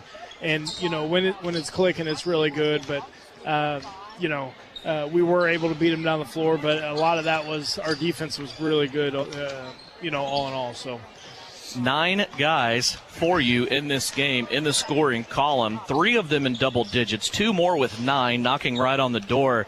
And when you talk about points, it wasn't any trouble scoring in this game. You had 70-plus in this contest. You did that to Beloit at home also last year. And free throw shooting was pretty good, too. You go 9 of 11, not a lot of free throws, but the percentage was highs. Overall, offensively, how do you feel about the game? What I noticed is there's a lot of guys that are starting to get comfortable, guys like Case and Lilly. Yeah, and Case did a great job. And we don't need we don't need Kaysen to come out and look for his early, because he's going to get his by his man helping off on Eli and Nakari, but we need Eli and Nakari to be efficient for that to happen, Eli's scoring at a really, really high level right now, and Nakari, I think, is coming around, and Luke's coming around a little bit, and those are our three top guys. There's no denying, no hiding it. When you have a guy like Eli, he's off to such a great start. Like you said, he had 24 points against Beloit. I think that's also his average on the year, 24, 25 coming in. But he's also such a great passer. That makes him doubly dangerous. Yeah, and he's far more, how do I put it? He's making way better decisions this year. His freshman, sophomore year, he kind of pushed things. He went out to go get his, which is okay because he's a scorer. But now he's kind of letting it come to him a little bit. And you see the rise of his field goal percentage and three-point percentage because he's letting the game settle in. He's letting it come to him. And I'm really proud of the way he's playing. How was the defense in this game in your eyes when you go back? You didn't foul a lot, which is always a good thing. And it seemed like you protected the rim pretty well, too. Yeah, we did a nice job defensively. We're trying to funnel, and we did that, I thought, and we weren't letting them get downhill middle on us. And anytime we do that, our guys are usually in the right help spots, and that's what we have to do to be successful. You got an Abilene team tonight. Middle of the afternoon, I saw they jumped up a couple spots in 4A. You guys entered the rankings in Class 3A. This is an Abilene team. They're a little different from anything you've seen this year because their depth, I think, is maybe one of their strong points. There's talent all over this roster, isn't there? Talk about the Cowboys. Yeah, there is. They go like 9, 10 deep, and every single one of them except one player on the floor is going to shoot threes. He's got the green light from anywhere. They all do, but they do a really nice job of sharing the basketball too. And they're not trying to really break you down off the dribble and go one-on-one and stuff. It's a lot of their buckets are led by assists, and that's what makes them really difficult to guard. You love this opportunity, don't you? It's before Christmas. You get to go on the road, face a 4A school, a team that's ranked in the state. There's really nothing bad here that could happen outside of an injury, is there? I mean, this is good basketball for you. Yeah, definitely, and this is just preparing us for Minneapolis Upstate. We need to be prepared for that. We don't have to. I'm selfish. I want to win every game that we play. But there's things that are bigger than that, and we have to continue to get better and continue to follow the scouting report to a T and do the little things that in the end take care of them, the bigger things. What are your keys to success tonight? What do you want to see from your Trojans? Well, we got to get out to shooters for one, and if we give them second, third chances, the way they shoot the basketball or have been shooting the basketball, especially in this gym, we got to get out to shooters and not give them extra opportunities. And then on the offensive end and also the transition side of things, we can't turn the ball over. They're forcing a lot of turnovers. They got a lot of deflections. So we just got to be, we got to be strong and put something on everything. So. Good luck to you. We'll talk to you after the game. Yep, thank you. Bryson Flax, head coach of the Southeast of Saline Trojans. His guys tonight, the 10th-ranked team in Class 3A in the state of Kansas. They will take on one of the top 5 teams in the state in Class 4A in the Abilene Cowboys. That's coming up. That is game number 2 of our doubleheader coming up later tonight. Are you looking for a local brokerage firm to help with your Medicare, life insurance, and annuities? L&L Advisors is the #1 local Medicare supplement and insurance specialist. Medicare can be confusing. Let the experts at L&L Advisors help make sense of it. Stop by one of 3 locations in Salina or McPherson and speak to an agent about the needs of your family. L&L Advisors, main office at 717 Roach, right off Crawford, and their second location in the Central Mall in Salina, and a new location in McPherson, based on honesty and trust. Contact L&L Advisors today. Insurance is something we all need in our business, home, car, and life. But do you really understand what's covered? And most importantly, what you are paying for? Hi, this is Rob Carlson in the Salina office of Smart Insurance. Change is good, especially if you haven't looked at your insurance policy lately. I can help you understand what you need and where the gaps are in your coverage. We provide free quotes and take pride in looking out for you. Smart Insurance, with locations in Salina, Abilene, and Harrington. Give us a call today. The winter season may be here, but paintball fun is still waiting for you at Elite Sports. Elite Sports Paintball Complex, located 5 miles south of Salina, is open for special winter hours. Get the group together and visit Elite Sports on Saturdays and Sundays this winter from 11 until 4. Elite Sports features low-impact paintballs for the beginners or little ones, so everyone can have more fun. Visit them online at SalinaPaintballComplex.com. Elite Sports Paintball Complex, open and waiting for you this weekend. When termites strike your home or business, you want to fight back with the best. Hasman Termite and Pest Control to the rescue. With over 57 years experience, they offer the best of options, including the new BASF High Precision Injection Treatment. Don't let termites get you down. With one phone call to Hasman's, they can put one in the win column for you. Call Hasman Termite and Pest Control today or visit HasmanTermite.com and follow them on Facebook.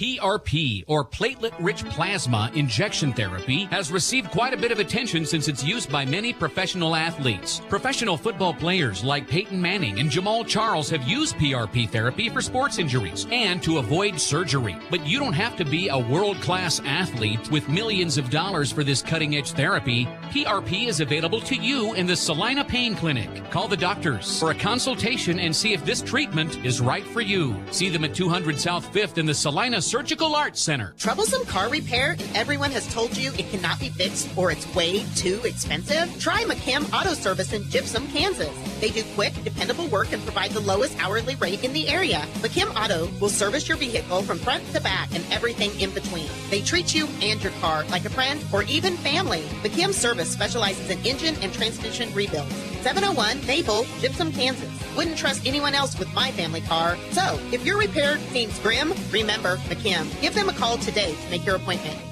This is Trojan Basketball on KINA. Welcome back to Abilene High School. Pre-game continues on, brought to you by L&L Advisors. Some girls' scores that are finals to pass it along to you on the Bennington State Bank scoreboard. Heston tonight beat Smoky Valley 47-35. Salina Central beat Arc City 71-15. Not 50, 15. 1-5. That's in the teens. Beloit beat Republic County 52-27. May South beat Salina South 54-24. And Marysville's girls beat Concordia 44-19. That's a check of the Bennington State Bank scoreboard. Remember our girls' score from earlier tonight. Southeast of Saline gets their third victory of the season, 45-32. Carson Slazner with 13. Avery Castleman with 12.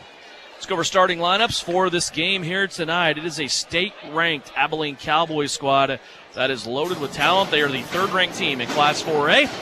They are also directed by Eric Grafey, their head coach. Tyler Bryson, assistant. Kyle Taylor, also an assistant. Jalen West is a 6-foot senior, averaging 4.5 points per game, also 3 rebounds. He leads the team in assists with almost 5 per game. Tristan Catone, a 15-point per game performer. The 6-foot junior also grabs 2 rebounds and has an assist per contest. Brax Fisher is a sophomore in the starting lineup, averaging 5.5 points per game, 3 rebounds, and 3 assists. Cooper Wildy, a 6'1 senior, averaging almost 9 points a game, 3.5 rebounds, and an assist. And 6'4 senior Caleb Becker, averaging 16.5 points a game. He's the leading scorer on this team, also one of the leading rebounders at 5 rebounds per contest, and gets 3 assists per contest. For the Southeast of Saline Trojans, under the direction of Bryson Flax, they will start Eli Sawyers, one of the top-ranked players in Class 3A, one of the top-ranked juniors in the state of Kansas, all classes. The 6'5 junior, off to a really good start, averaging 14 points a game and also 7.5 rebounds last year. This year so far, he is averaging 24 points a game. Nakari Morrico Palmer also in the starting lineup. He's a 6'2 junior. Nakari coming off of a good night against Beloit with 13 points. Drake Augustine in the starting lineup. He averages 2 points, an assist, and a rebound per contest. Luke Gebhardt also in the starting lineup, averaging about 2.5 points a game for the junior. And Daniel Kerr is out missing tonight. He is out of this game due to an illness. So it looks like Kaysen Lilly will be in the starting lineup tonight. Kaysen is a 5'8 junior, off to a good start. He also had a good game against Beloit on Friday night with 9 points. So once again, for Abilene, it's Jalen West, Tristan Catone, Brax Fisher, Cooper Wildy, Caleb Becker. Eli Sawyers, Nakari Morrill-Palmer, Drake Augustine, Luke Gebhardt, and Kason Lilly in the lineup for Southeast of Saline.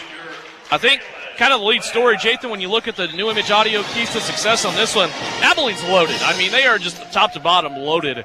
One of the best teams in the state. A lot of depth. That is kind of the anti-Southeast of Saline. Southeast doesn't have a lot of depth. They usually play 3, maybe 4 guys off the bench. One of their starters missing tonight with Danny Kerr out of this game, and a guy that's been playing pretty well, too, for Southeast of Saline. We also see Jake Gebhardt, fresh off surgery a week ago. He's on crutches, unable to go. So this is a Southeast of Saline team that's going to have to run up and down the court with this Abilene team.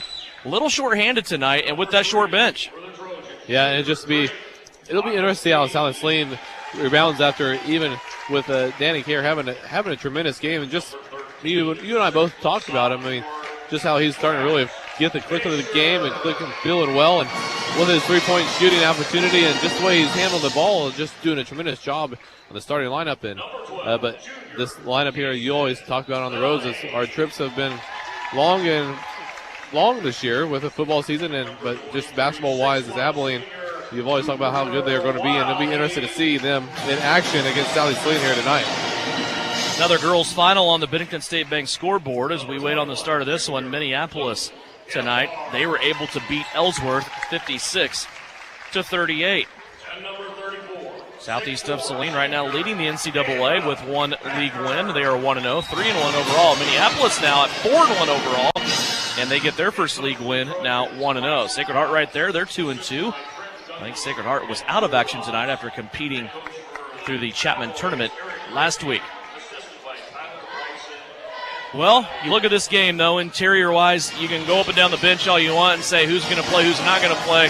But when it boils down, it's all about the Joes and the X's and O's. And so far, Eli Sawyer's been playing really, really well. He's been leading this Southeast of Saline team, but he's going to need some help tonight, and I think that's where Nakari Morrill-Palmer comes in, don't you? Oh, I believe so, too. I mean, he just seemed like Friday night against Beloit, he just had a breakout game, and it was nice to see that being down there on the table, just working it, and just seeing him come out in action and outside shot, inside shot, just doing a lot of things, getting into the rebound. But that's what we needed more out of Nakari, and we know his potential is so much more than even he's put on the court. Just kind of sustain that and helping Eli Sawyers out on the outside as well.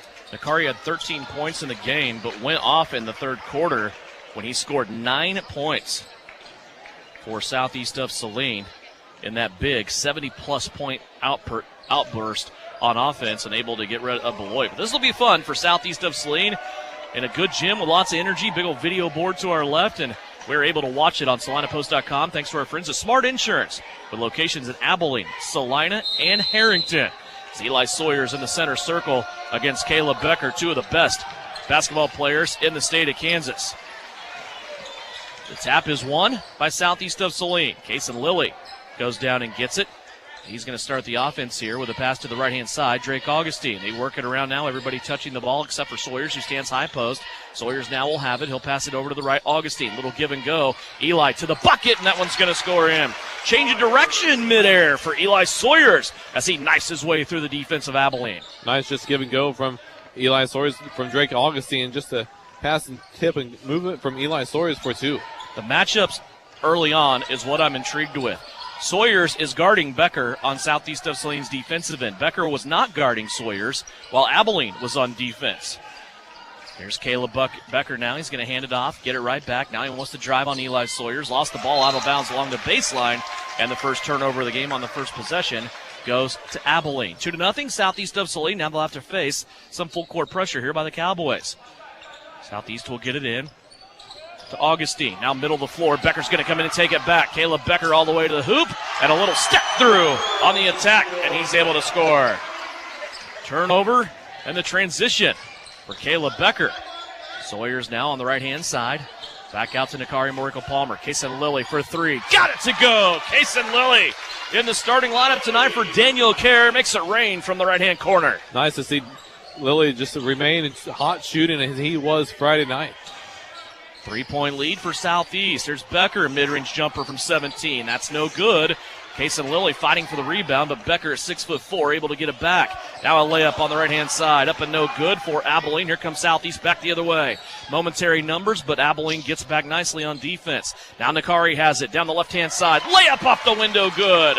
3 different Trojans have scored, and Southeast is out to a 7-2 lead. Yeah, it's nice to see Saline spreading out the offense, not just leaving it to Eli Sawyers, but the others helping out as well. Here's a pull-up on the right-hand side and an early foul. I believe this may go against Nakari as those two were going back and forth. Nakari over there guarding for Abilene that time, Brax Fisher. Foul's actually going to be on, Luke Gebhardt. Okay. That'll be his first personal foul. Thank you very much. Luke with the first foul of the game on either side. 7-2, 2 minutes in. Here's a little runner and a teardrop shot that is up and good for Cooper Wildy. Boy, this Abilene team can get it done in so many different ways. And that time a 2-point drive along the baseline. And off the foot of Nakari Morical-Palmer, it will go to Abilene. Another turnover against the pressure from Abilene's defense. Turnover number 2 for the Trojans. Both these teams are amped up for this game. You just kind of feel how they're concentrating on this game really hard. 5:44 left to go here. We are just underway first quarter. If you missed it earlier, Southeast of Saline's girls able to get a victory tonight. They're off to a 3-1 start now. There's Wildy, pull-up jumper, mid-lane. That's no good, but a rebound collected, and then back in it by Tristan Catone. That is his first basket of the night. Going to get a foul on Abilene here. Jalen West, his first personal foul. This full court pressure is really making trouble for South Saline, even getting the ball in. Jalen West, as you said, guilty of that foul for the first Abilene foul. Each team has 1 foul. Sawyers into the paint, out to Lilly. 3-pointer, this one's too strong. Becker on the backside, grabs the rebound for Abilene. Here comes Abilene back the other way up the left-hand sideline. Cooper Wildy has it, now back out to Becker. He drives into the keyhole, this time guarded by Gebhardt. Now they play it over to the right. Jalen West. West will bounce it in, high post to Becker. He squares up here against Gebhardt. Tries to step him off. Gebhardt, though, standing an arm's length away. Now back to West. Big sweeping crossover. Out to Wildy on the left-hand side. Now back between the circles to Brax Fisher. Brax wants to drive, try to play it out, but it's stolen away. Nakari Morical-Palmer. Here comes Nakari against West to the rim. Left-handed won't go. Drake Augustine in there. We're going to have a dual possession. The arrow will be in favor of Abilene. But the grip by Drake Augustine getting in there, trying to grab that rebound. Just nice to see. Nakari, had West going slide to slide, but West is pretty quick too, but he didn't realize how quick Nakari was. To almost try to get a charge on that down there, but Nakari going nice to the left side and getting the steal. This may be the difference in the game right now. Eric Grafey already going to his bench. He's going to bring in Grant Waite, a junior, Thomas McClendon, a sophomore, and also Braden Adams, a senior. 3 substitutions. Becker will stay for Abilene, as will Jalen West, the point guard. West bringing it up against Drake Augustine. It's a man-to-man defense for Southeast of Saline as we approach the halfway mark of the first quarter.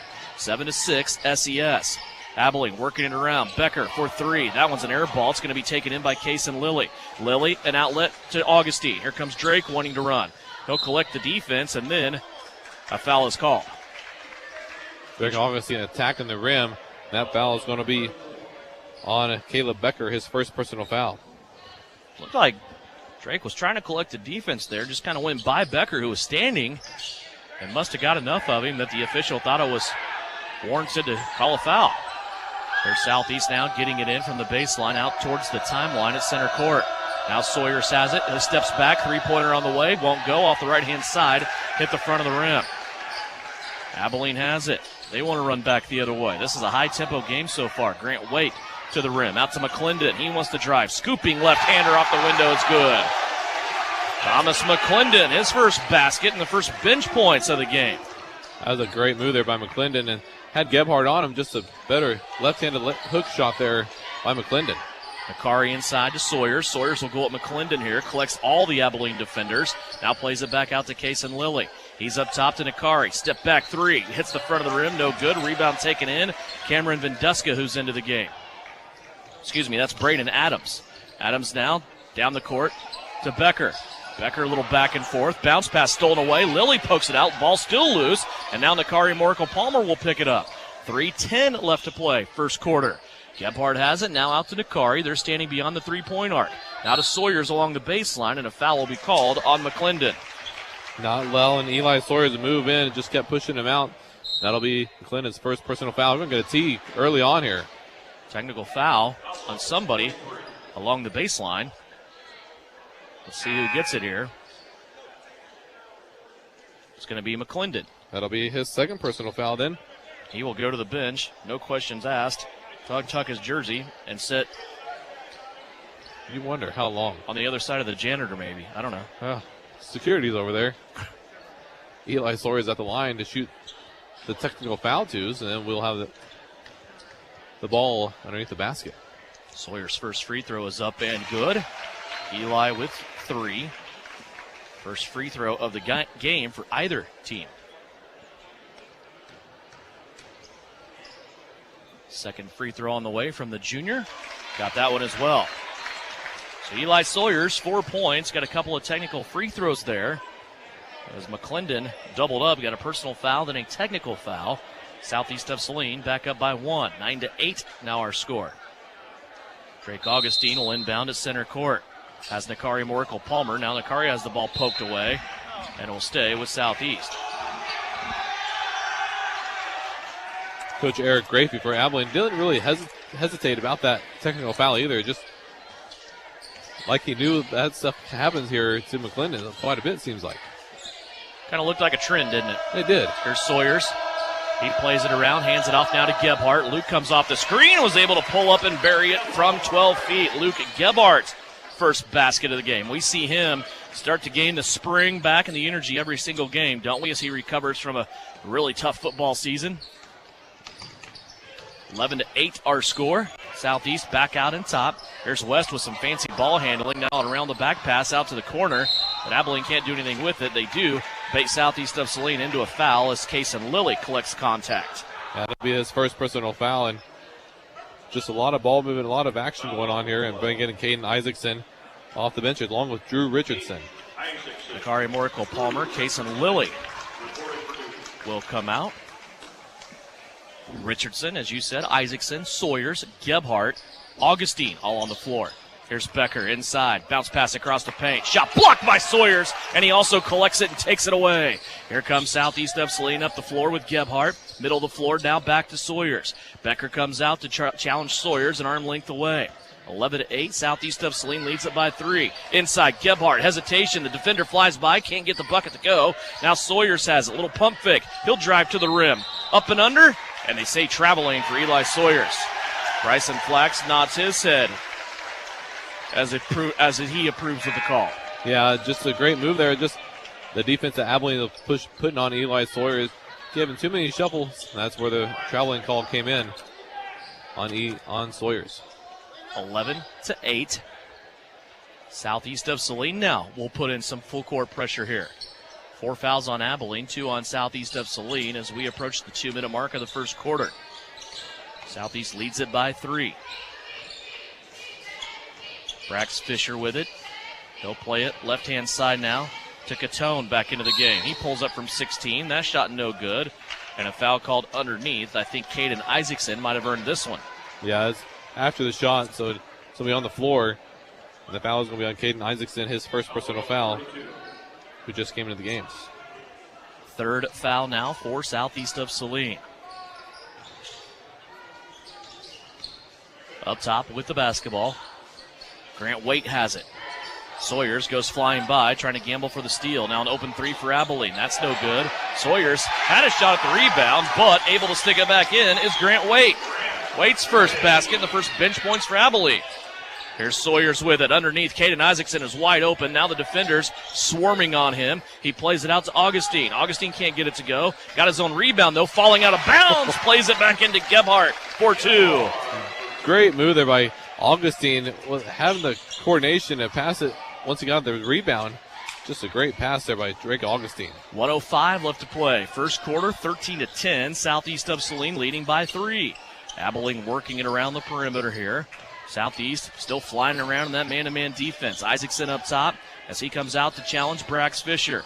Now a quick crossover by Catone. Gets to the window, puts it up off the backboard, no good. Loose ball on the floor, and it's picked up by Augustine. Augustine just stripped a Cowboy. Now he plays it to Sawyers, who went up, may have had a dunk on his mind. Can't get it to go down, though, as Luke Gebhardt follows it. Now Caleb Becker pulls it away. Up the floor, he'll play it quickly to Adams. Braden Adams along the block. Now back out to Catone. Here's Becker into Sawyers. Sawyers foul, and Becker will get free throws.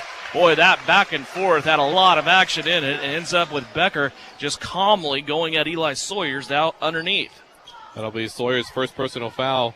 But that was an incredible transition, both on the offensive defensive sides for both teams. Just fun to watch here as you're tuning in on Salina Post. 2 free throws coming up for Caleb Becker. He's a senior for Abilene this year. His first free throw is up, and it tickles the twine going through, nothing but net. Kason Lilly, Nakari Morikel Palmer back into the game. Luke Gebhardt, Eli Sawyers will check out.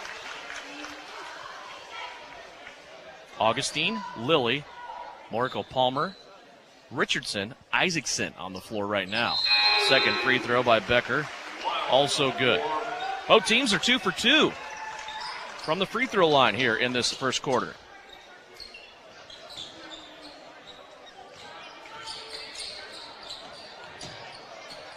Full court pressure once again by Abilene. They're not really aggressive, though, getting after it. I think they're just trying to slow Southeast down here with 15 seconds left to go.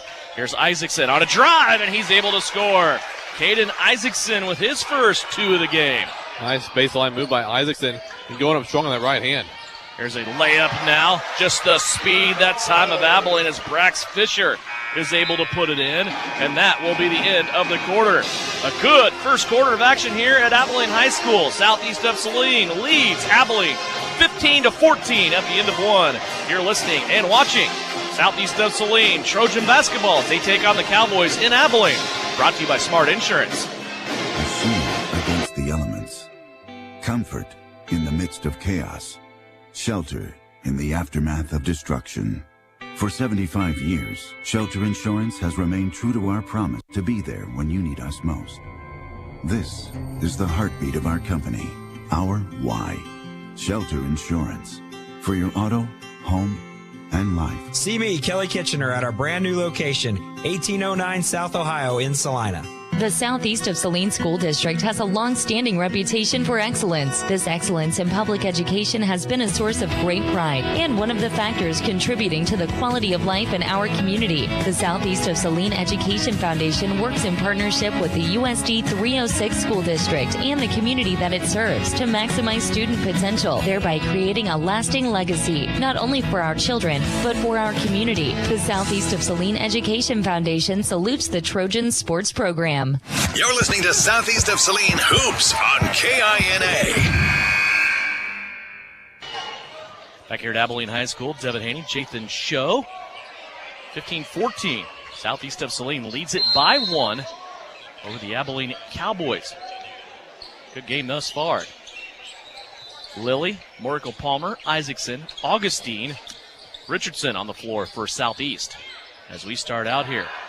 Augustine, three-pointer from the corner on the far side. That's no good. Rebound being swatted around. It comes off the backboard, and Caleb Becker will control it for Abilene. Up the floor now, long pass, and a jump shot on the fadeaway is no good. Becker trying to keep it alive. Now Isaacson with it, and Abilene out of bounds with the basketball. You got to possession your feet back in bounds before you can catch the ball. Jalen West thought he was in bounds. The official said, "Hey, bud, you play. We'll ref."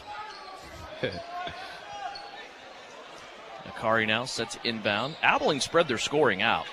Jathan, in that first quarter, they had 6 different guys score. Southeast, meanwhile, not far behind. They had 5 guys score in that first period. Passing the rock around on both sides. 15-14. Southeast leads it by 1. Abilene had a momentary lead of 8-7, but then Southeast took it right back. The Trojans' biggest lead has been 5, but this game has been tight so far all the way through. About a minute into the second quarter, 15-14. Southeast leading by 1. They go inside again to Isaacson. Now to Augustine, who gets into the paint. His shot is up. Boy, Drake just height-wise is just outmatched in this game, isn't he? Yeah, he sure is. But it's amazing how he even got the shot off of between those towers in there. Still keeps being aggressive, though, and going at it. You got to do that. There's a drive now. off the window by Abilene. That comes from Catone, and no good. Nakari Morical Palmer will bring it up the floor for Southeast. Kason Lilly had a pass to him. Nakari's pass got deflected. Lilly there goes and gets it. Now back inside. Isaacson pitches it out to Lilly. Now Richardson for 3. Hits the front of the rim, won't go, but look at Caden inside getting the rebounds, and he's going to draw a foul here against the Cowboys. Foul will be on Brax Fisher, his first personal foul. He almost wished Southeast Lean on the defensive side would just set up and take the charge and not really try to go for the block and make them drive into you besides trying to get the block for the Cowboys.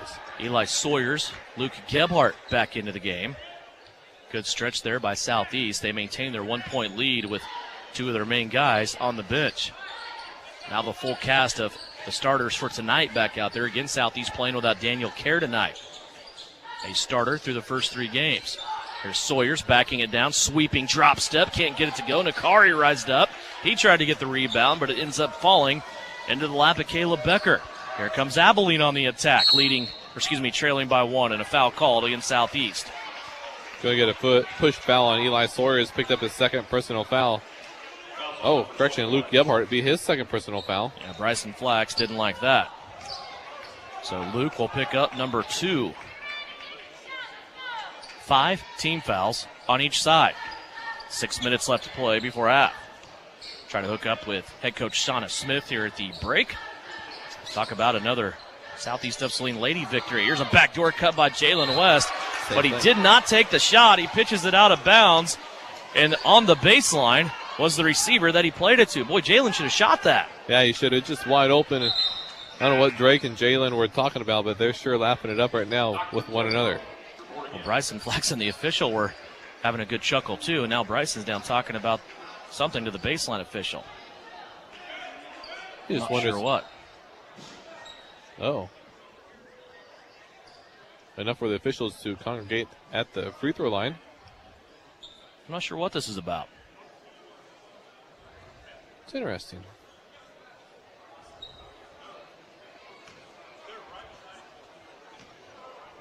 He's trying to get the foul, I think, on somebody else other than Luke Gebhardt that went back to a couple plays ago. He didn't like the foul to begin with. Now he really doesn't like it that it's on Luke Gebhardt. Well, either one. I think it's either be Luke or Eli. I think you're right.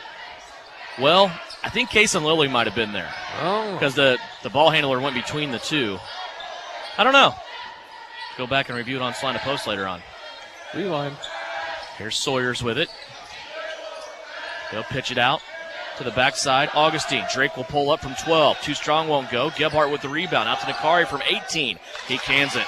Nakari, Morical Palmer, 4-2. He has 4. And Southeast of Saline back up by 3. Just getting that offensive rebound. Another quick possession for Sally Saline, and Nakari cannon the ball for 2. I don't care what Nakari does every game. You want to see him take 10 more shots than what he does, don't you? Oh, he does. I mean, his mid-range jumper is so pretty, and we see him around the rim be so good. He just needs to shoot more. He does, and that's where you're talking about the girls being selfish, and he's way too selfish. Here's a shot from the top of the key. Nakari up above the rim, taps it around. It comes to Kason Lilly. Up the floor to Sawyers to the rim, and good. Contact. Jalen West that time was on the train tracks when Sawyers was coming through, and the official let it go. And Southeast of Saline has been able to sprint out now to a 5-point lead. How about the feed that time off the bounce? Nakari to Kason Lilly, and then Eli Sawyers ended up getting 2 and a 30-second timeout. We'll take it. 4:44 left to go before halftime. Southeast by 5 here on KINA. Are you looking for a local brokerage firm to help with your Medicare, life insurance, and annuities? L&L Advisors is the #1 local Medicare supplement and insurance specialist. Medicare can be confusing. Let the experts at L&L Advisors help make sense of it. Stop by one of 3 locations in Salina or McPherson and speak to an agent about the needs of your family. L&L Advisors, main office at 717 Roach, right off Crawford, and their second location in the Central Mall in Salina, and a new location in McPherson, based on honesty and trust. Contact L&L Advisors today. You're listening to Southeast of Saline basketball on KINA.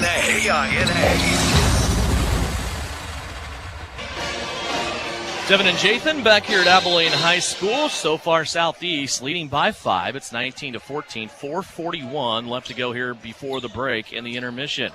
Jalen West brings it up against Drake Augustine. He'll cross over right to left. Feed it over here on the left-hand side now to Grant Waite. into the game. Not this last time out, but the one before that was Stockton Timbrook. He was the quarterback on the football team as a sophomore this past season. Three-pointer from the corner. That's no good for Abilene. Kason Lilly has the rebound. Falling out of bounds, he'll play it into Gebhardt. Up the floor to Sawyers. Lob pass. Nakari at the rim finishes it. He didn't get the dunk, but he was able to just gently lay it over the front. And now Southeast running out by 7 points in their lead. Southeast doing a nice job in transition, getting up court quickly and following each other, looking for each other out for the layup.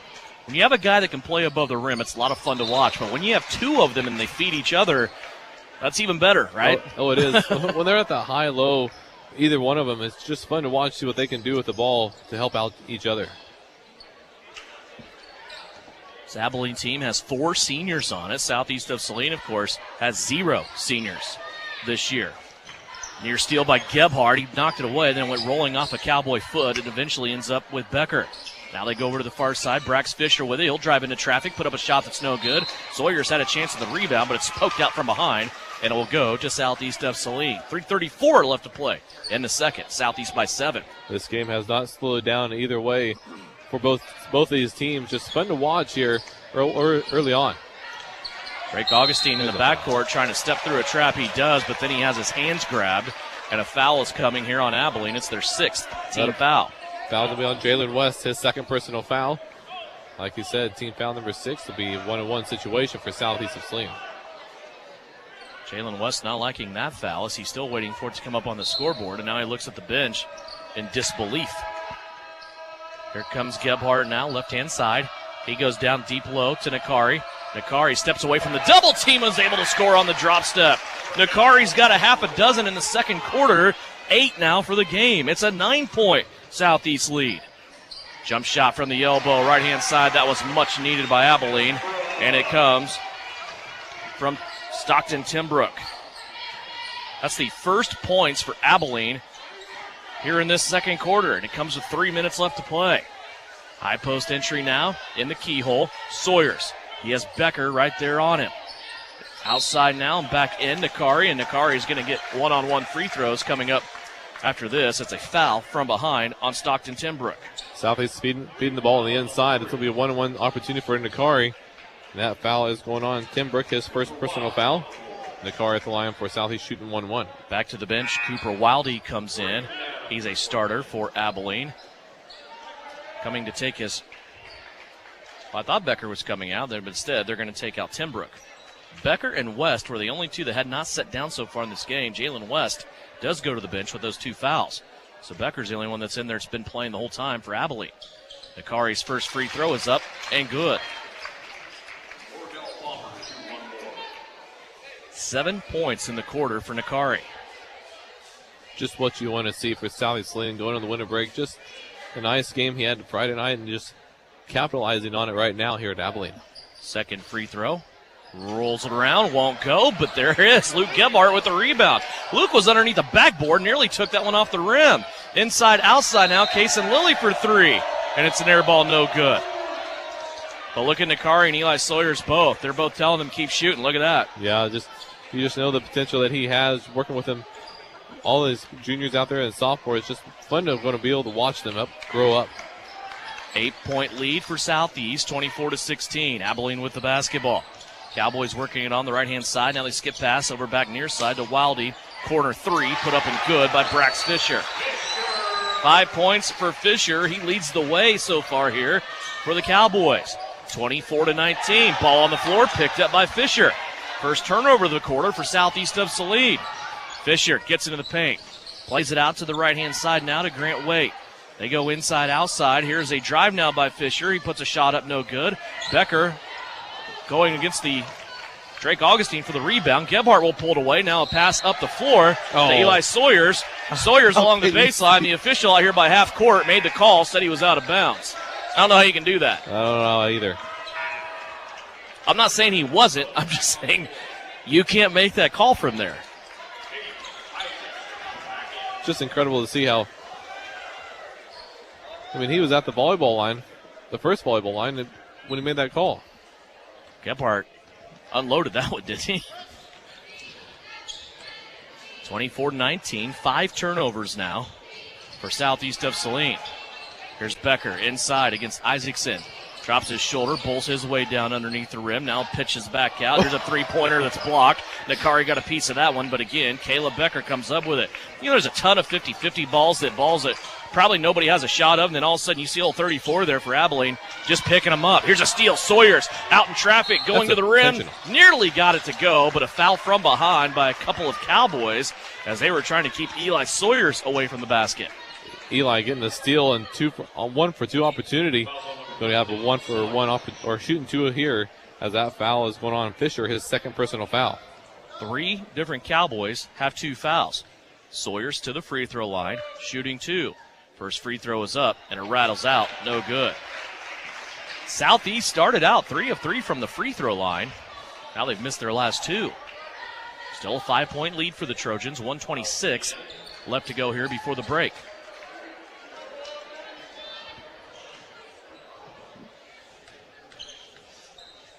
Sawyers ready to shoot the second one. That one's good. 3 points in the quarter for Eli Sawyers, 7 for the game. And a timeout called. It's a 30-second timeout. We'll take it as well. 86 seconds left to play. Southeast of Saline leads Abilene by 6 here on KINA. Salina Septic Services provides septic services including septic tank installation, inspection, and repair. In addition to professional septic tank services, we also provide portable restroom rentals. We have many options available, including his and hers portable restrooms and hand washing sinks. Setup, service, and removal are all part of our rentals. Whether you project a long-term construction job or a family gathering, we guarantee a clean porta potty. Find us today at salinasepticservice.com, proudly supporting the Southeast of Saline Trojans. You're listening to Southeast of Saline Hoops on KINA.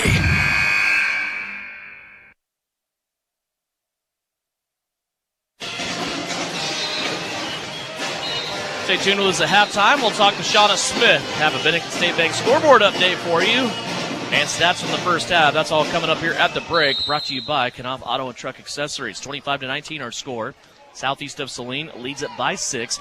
Abilene with the basketball. Grant Waite will bring it across the center court stripe. Little high post entry now to Caleb Becker. He drop steps back across the three-point line. Tries to play it down to Thomas McClendon, who has re-entered the contest, and throws it away. Remember, McClendon got a personal foul and then put some syrup on it with a technical foul back-to-back early on in this contest in the first quarter. Southeast has it back, leading by 6. 65 seconds left to play. Right-hand wing to Sawyers. Now up top to Nakari Morikel-Palmer. Nakari takes a couple of drives. Now skip pass over the top to Augustine.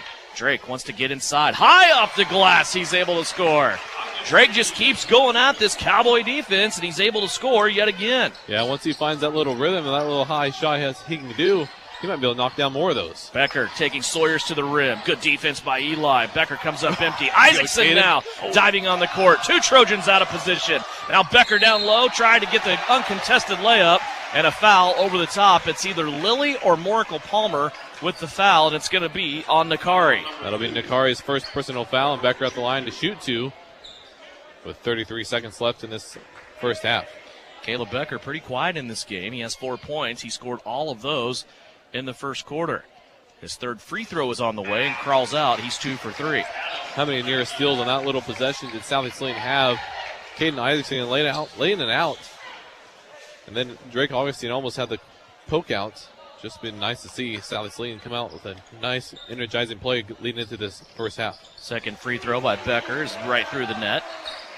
He now has 5. 30 seconds left to play. 27-20 our score. Southeast of Saline leads it by 7. Augustine across the timeline. Now to Lilly. He threatens the right-hand side of the lane. Now pitches it out to Nakari. Cowboy defense there waiting on him. Augustine now has it between the circles as he's directing offense. Over to the right-hand side, and Augustine travels with the basketball. Cowboy defense coming out providing pressure.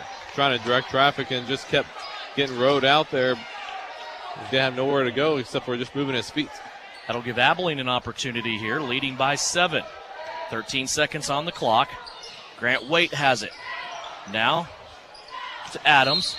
Down in the paint, Becker, foul on the floor against Southeast. Still be a 1-on-1 opportunity here for Becker back at the line.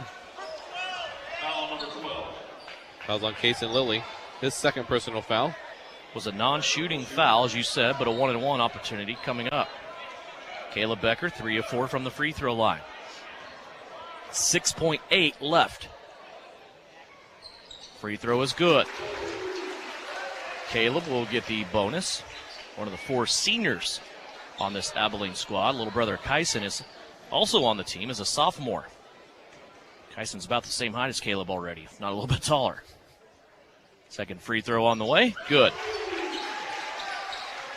6 seconds left. Here comes Southeast. They have a 5-point lead. Eli Sawyer's with it. Clock down to 3, down to 2. Between his legs, rise up 3. Won't go, and that'll be the end of the half. 27-22 our score. Southeast of Saline fighting off the Abilene Cowboys. They lead it by 5, and until the state-ranked teams and the Trojans take a 5-point lead into the locker room. When we come back on the halftime report, brought to you by Knopf Auto Truck Accessories. Talk to Shauna Smith, have stats from the first half and a score update on the Bennington State Bank scoreboard. Southeast 27, Abilene 22 here on KINA. Knopf Auto and Truck Accessories. Everything to bling out your ride in one place, including top quality lift kits, wheels and tires, bumpers, Jeep accessories, fender flares, bed covers, bed liners, step bars, even custom painting. Knopf Auto is the and soil dealer and has many synthetics and filters in stock. Visit Knopf Auto on Facebook for specials, great ideas, and let them make your truck stick out in a crowd. Knopf Auto and Truck Accessories, supporting the Southeast of Saline Trojans. Hi, everyone. It's Flanell Garrettson from SalineHomes.com. It's a new Trojan basketball season, and our coaches have devised a solid game plan. Just like basketball, to reach your goals in the real estate game, we need to have a dynamic game plan. I enjoy working with many of our Trojan supporters in all aspects of real estate. Upsizing, downsizing, investments, town or country. One call to me, and we will get your personalized game plan ready to win. Go Trojans! Buy or sell, call Winnell at SalinaHomes.com. This is the Trojan Halftime Report. Coming up, a first half recap. Shot at the horn! Stats, interviews, and a look at other area games. Now, let's get back to the gym for Trojan Halftime on KINA.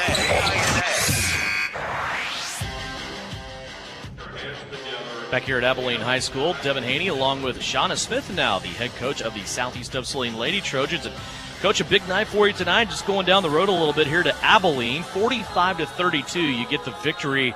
And this is a fun contest. You're coming out of league, you're stepping up another classification, playing a 4A school.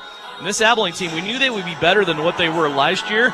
And, boy, this game to me was just full of energy, wasn't it? Yeah, actually that's one of our keys to the game was about energy. I feel like the last 2 games we haven't played with a lot of energy. I tell the girls, when you play in a game, it's not always going to be that you're going to be, at your high point. There's going to be some things that aren't going to go your way, but we still got to play with energy, and I thought we did a better job tonight doing that. Yeah, Chase Gilpin, I want to start with her. We knew she would have some extended minutes and more responsibility in this game just due to Lexi Jacobson being out for a few games with an injury. But, boy, Chase comes in, and first time she touches the ball, she scores with it. And she was able to kind of give you a presence down low along that short corner with the guards doing their thing, just, spreading out the Abilene defense. And Abilene loved to stay in that zone all game long. They didn't want to get out of it against you, but that short corner, you were able to find some things, not only with Chase, but also with Mallory Pearson. Yeah, and I wish we would have had maybe a little more time to kind of prepare for that. We really just prepared for it on Monday, which we run the short corner usually pretty well. I thought Chase, she gave us very valuable minutes tonight. She's going to have to give us the rest of the time here some minutes from us. And we knew that coming in. She's a good player. She knows what she's doing. She's athletic. Okay, she can put the ball in the hole for us. So it's good to see somebody else step up a little bit. Your defense was pretty darn good tonight. Abilene had some opportunities against you, but you were able to just kind of bottle them up. You never gave up more than 4 field goals in any of the 4 quarters.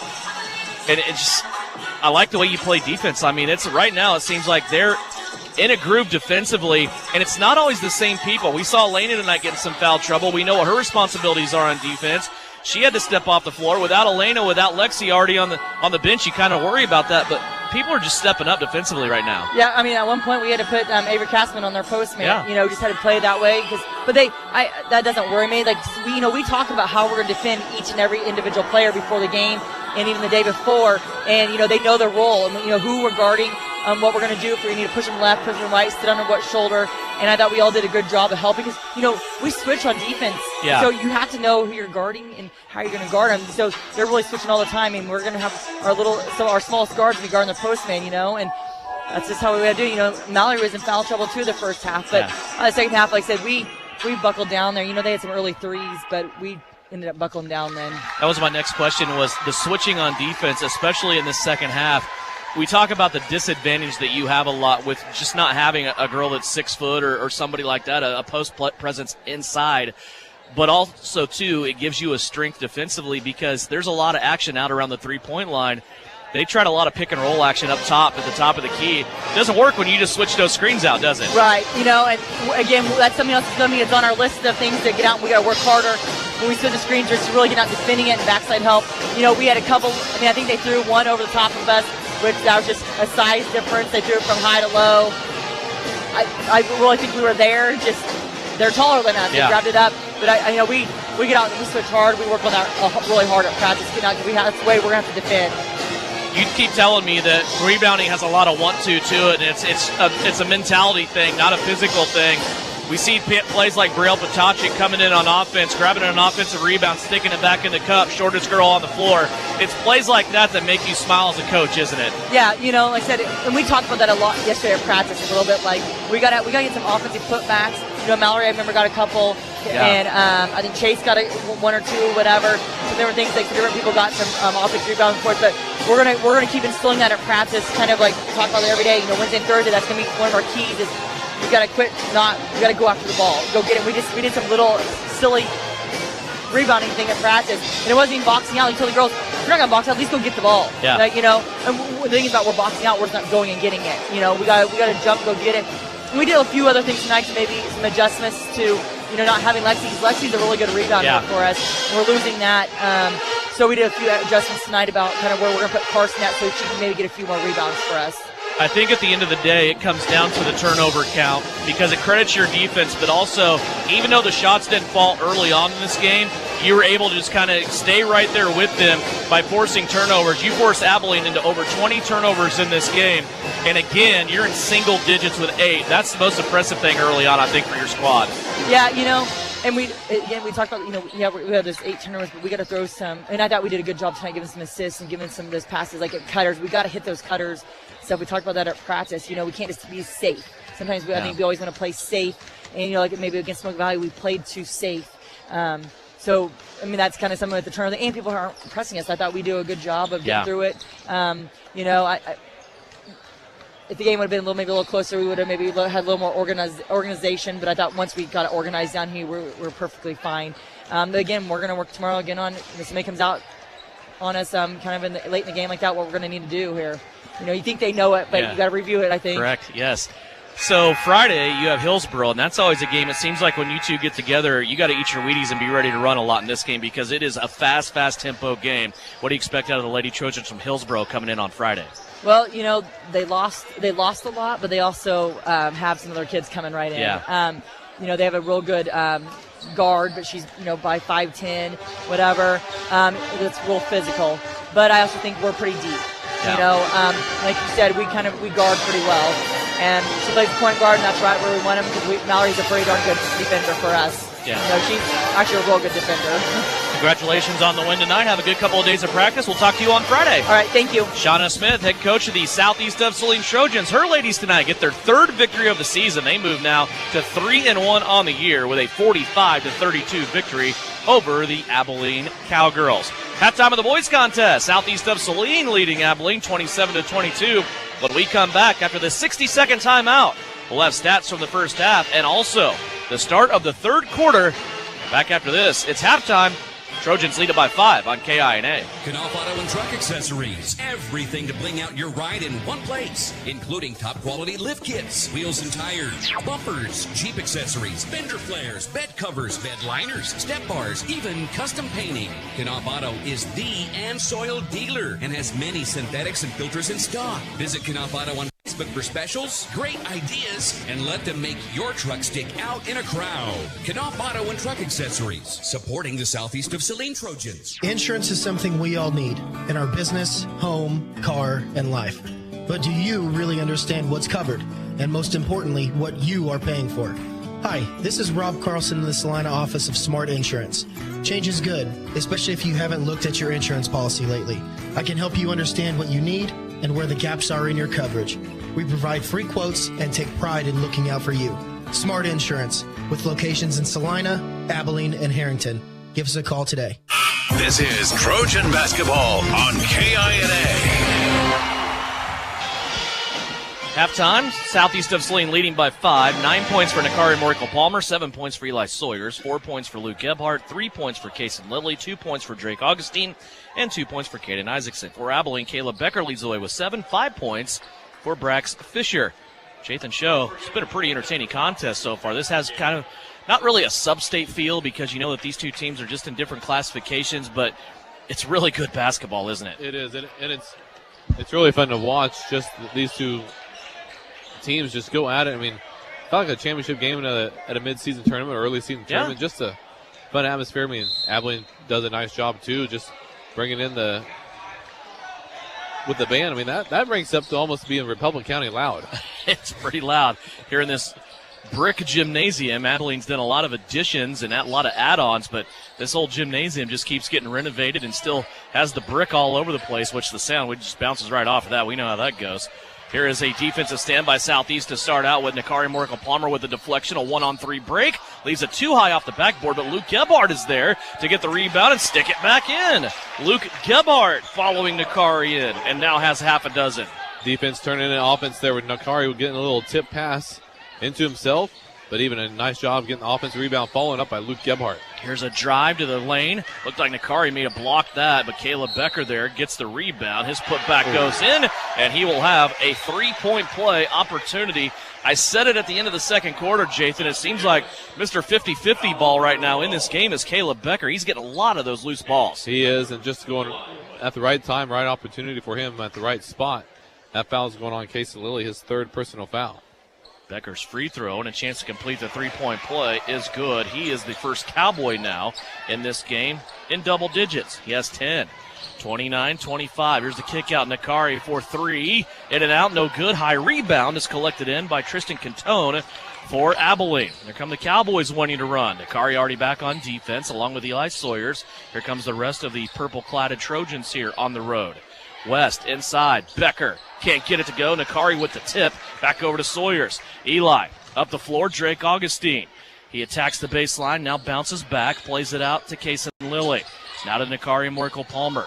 He's surveying this Cowboy man-to-man defense. Left-hand side now Gebhardt. Back to Nakari. Kason Lilly to the right-hand side.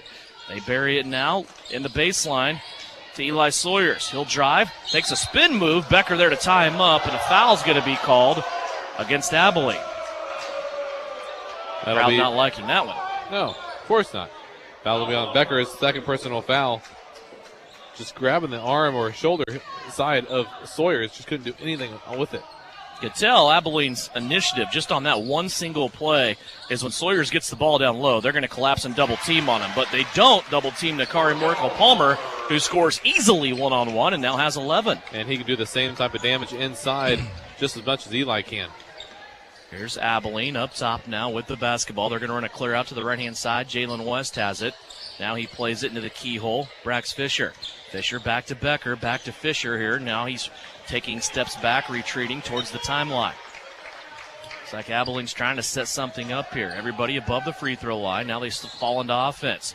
Here's a drive and a pass that's deflected. They're going to call a foul. Who's this on? It's on Bill Lilly. That's to be his fourth personal foul. Just kept riding him around. Wow. And it is. So Kason Lilly got his first start tonight with the absence of Daniel Kerr, who's out of this game. He'll have to go to the bench here with 4 fouls. Drew Richardson will come in for him. And that's not good for Southeast here, as they are short tonight anyway. That leaves just one guy on the bench, and that's Caden Isaacson with varsity experience. Here's a turnaround and a shot off the backboard by Jalen West for 2.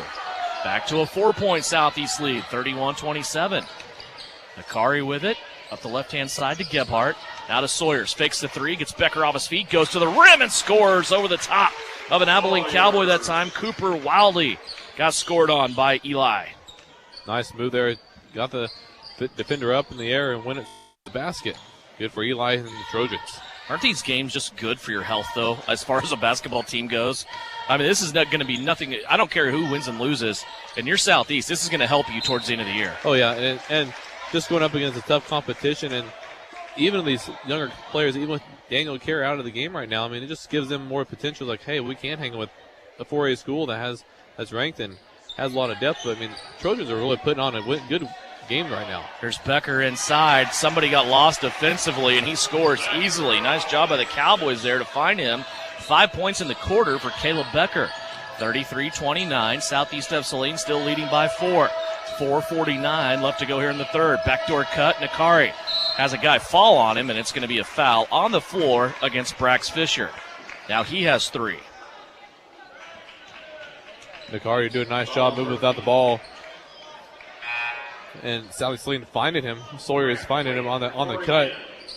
See what Southeast Saline can do on this underneath the basket offensive play. Augustine with it, goes up high to Sawyers. Becker there to contend. Now Eli will hand it off to Luke Gebhardt. We're going to have a holding call down low away from the ball, right? Yeah, holding on Cooper Wildley, his first personal foul. Team foul number 3 for the Cowboys. Southeast will try it again. Augustine this time fakes it up high to Sawyers, goes in the corner to Gebhardt. Now Eli, now back to Gebhardt. Luke turned around in the paint. That one won't go. Nakari pokes the rebound out. And before Drew Richardson can get there, it goes out of bounds back to Abilene. Nakari does that so well, just poking the ball either to the basket, trying to get the offensive rebound because he doesn't have a chance to get it, but he just pokes it to where a Southeast Saline person was or could be at. Thomas McClendon back into the game for Abilene. Also back into the contest, Grant Waite. 33-29 as we approach the halfway mark of the third quarter. Live stream video on Salina Post tonight of this doubleheader with the Abilene Cowboys and Cowgirls, provided by Smart Insurance. They have 3 locations, one in Abilene, one in Salina, and also one in Harrington. Here's a drive now by West. It's turned over, taken away. Drew Richardson, first turnover of the half on the Cowboys. Richardson to the right, Luke Gebhardt. Now Nakari Morikel Palmer has it top of the circle. Lob pass over everybody to Eli Sawyers. Might have buried Eli a little bit deep, and he could not get back in at the rim. Now McClendon has the rebound, and a foul is going to be called on Southeast.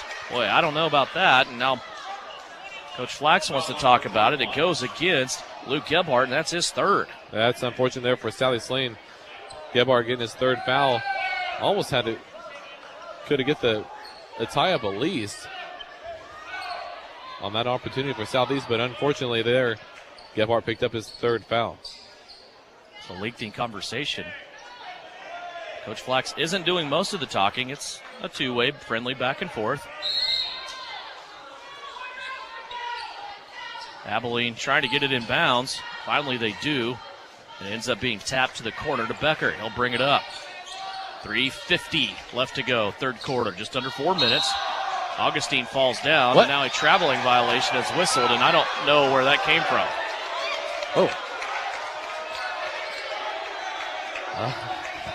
They said Becker traveled. Drake Augustine fell down. I don't know. Well, you can watch a replay there, Devin, and see what you can find out. I will. Go ahead and take this, would you? Okay. Nakari at the top of the key. Nakari has it. High post to Sawyers, and he's being swarmed. Grant Waite will take it away. Here's McClendon at the rim. Made it been blocked by Sawyers. Loose ball. Richardson trying to get it, but it's going to be picked up by the Cowboys. Now McClendon has it all the way to the cup. Left-handed scoop shot won't go. Becker there to clean it up. Caleb Becker now has 7 in the quarter. Here comes Southeast back the other way, and a foul on Jalen West is his 3rd. Boy, this game getting sped up in a hurry, and the crowd getting into it. I think the referee gave the wrong foul number there. It should be on 0. Somehow they gave it on 43. Should be 0. Yeah, he's made a few mistakes tonight. We start that travel? Like, not judgment calls. I mean, just flat-out mistakes. Yeah. It's great, though. We need officials. We do. They're not telling us how to do our job. Thank goodness, for my sake. Here's Sawyers, a little back and forth with Nakari. Nakari has it stripped as he goes to the rim, and the ball squirts out of bounds. It will stay with Southeast of Saline underneath their basket. 33-31. Southeast has been leading since back in the first quarter when it was 8-7 Abilene. Augustine sets inbound. Looking for somebody. Now he finds Nakari. He has a one-on-one with McClendon. Nakari, little spin move, step back. Nothing there. Shut off by McClendon. Now around the horn we go. Richardson has it. Now they go back into Nakari. Little double team. Nakari bounces to the middle of the lane. Shot up, no good. Here comes Abilene back the other way. Wildy has it to Waite in the corner. Three-pointer, good. Abilene has a lead. 2:41 left to go and a one-point lead. And a turnover for Southeast. That's Southeast's first turnover of the half. With 2:38 left to go here in the third quarter. Coach Flax wants a timeout. Bryson wants to talk about it as Abilene now leads by one. 2:38 left to go. It's a full timeout. 34-33 Abilene by a single digit here on KINA. Frisbee Construction is a service organization for the commercial grain industry dedicated to giving you the best in planning, the best in quality, and the best of workmanship, and overall the best value for your dollar since 1949. Frisbee Construction specializes in new construction as well as remodel and repair of grain handling facilities throughout the Midwest. Frisbee Construction Company in Gypsum has emergency crews available as needed. For more information, go to frisbeeinc.com. You're telling me your driver turns you on remotely? It feels so good. One gentle touch of a handy remote or mobile app and my motor is running. And don't fret, my little pickup pal. New Image Audio installs these inside trucks too. Oh, yeah. You'll want it when the winter chill hits. A remote start from New Image Audio for cars, trucks, even diesels. All systems remote and cell phone capable. Nationwide coverage. Get yours at New Image Audio on South Broadway. In Salina. You're listening to Southeast of Saline basketball on KINA.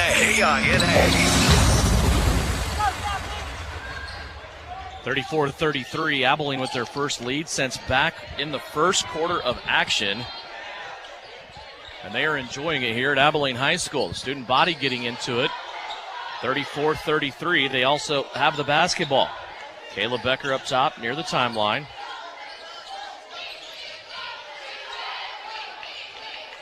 Now he hands it off. Here's a drive. Catone throws a shot up. That's no good. McClendon, though, on the backside with the rebound. And a foul called on Southeast of Saline. The foul's going to be on Eli Sawyers. And the basket is good by McClendon. He'll be shooting one at the line. Caden Isaacson coming in for Southeast Saline. Sawyer's second personal foul. So Isaacson will come in for Gebhard. 2:09 left to go here in the third. It's a 3-point Abilene lead, and McClendon a chance here to make it 4. 36-33, single free throw waiting here, and a chance to complete the three-point play. McClendon's free throw, good. He has 5. Now a 4-point Abilene lead. 37-33, rough waters here. The Southeast has to negotiate and stay in this game. Trap along Nakari along the baseline. He plays it out, far side now to Richardson across the court. Back over to Augustine, who drives, gets himself in trouble, and he turns it over. Boy, Drake just had nowhere to go as he went underneath the rim that time, and now McClendon scores again. Thomas McClendon has exploded here for 5 points in the quarter. Nakari to the lane, out to Augustine for 3. That's no good. And a rebound by the Cowboys, and a foul on Southeast. Caden Isaacson picking up a foul just underneath, trying to reach in. I mean, if you were paying attention to the entire game, you know this referee's going to be calling just to reach in, not really going to call the jump ball opportunities. I mean, you just got to realize that late in this game, Isaacson with his second personal foul. So Isaacson will have 2. That is the 5th team foul for Southeast of Saline. Abilene has 4 with 1:33 left to play here in the third. Long pass now, full court pressure for Southeast of Saline, but that pass will break it as they are able to get in the hands of Grant Waite. Waite tried to play it to the left-hand side. It's knocked out of bounds by Nakari. You wonder about fatigue right now. Obviously, this Abilene team, they've gone about 10 deep in this game, while Southeast of Saline has only played 7. You just wonder if that's what's slowing us down a little bit on the defensive side, pressure-wise.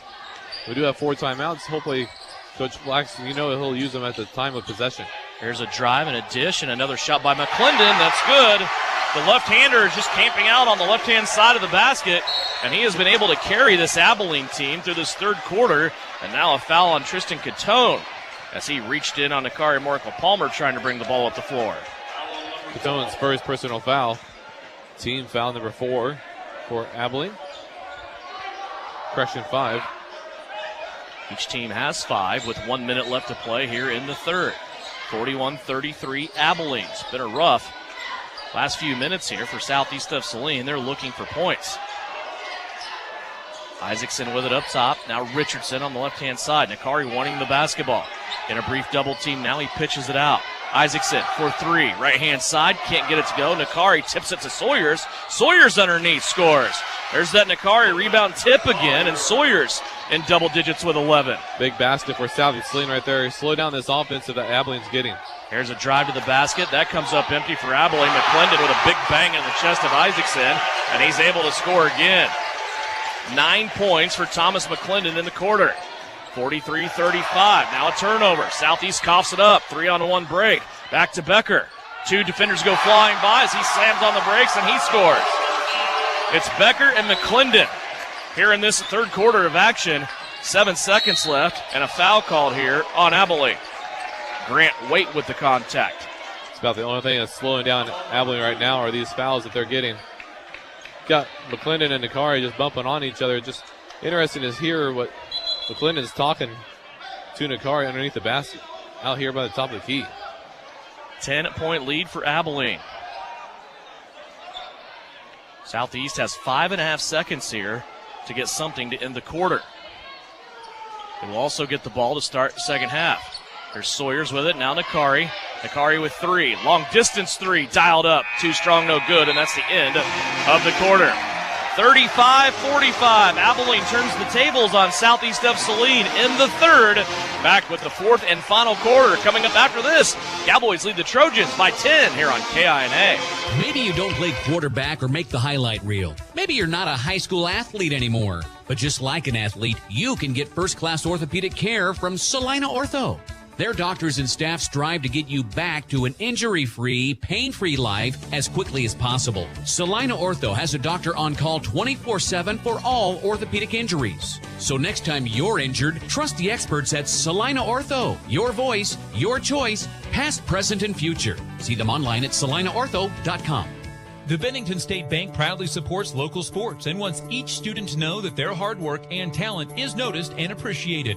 At Bennington State Bank, they care about local communities and are committed to fostering long-term relationships through the delivery of excellent customer service, integrity, and fairness. From helping local businesses acquire relief loans to supporting community youth and nonprofits to helping you purchase your dream home or invest in your future, Bennington State Bank is here to help.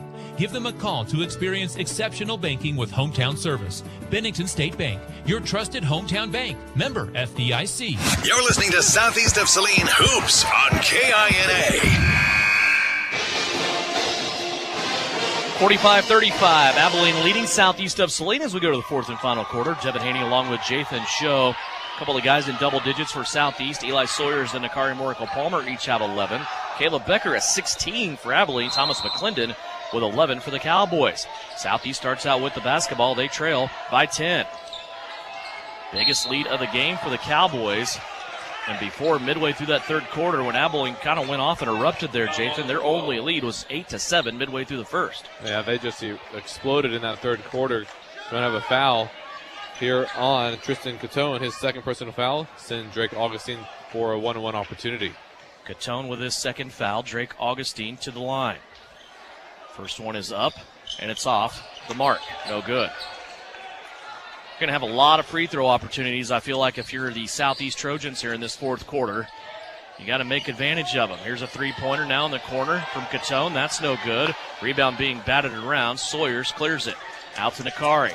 Now up the floor, Caden Isaacson. Back out to Morical-Palmer. Nakari looking, holding ball now to Gebhardt. Luke with it. Now back over to Eli Sawyers. Quick step back 3. Becker with a hand right in his face, and that comes up short, no good. Gebhardt, though, with the tap out on the rebound. And Nakari Morrico-Palmer has it. Now over to Sawyers. Boy, look at the Cowboys hustling around on defense. There's Nakari inside. Gets into the glass and scores easily. Baker's dozen 13 now for Nakari Morrico-Palmer. All caused from a poke out from Blue Gebhardt and Southeast Saline Trojans getting on the court, keeping that 50-50 ball into the Trojan side.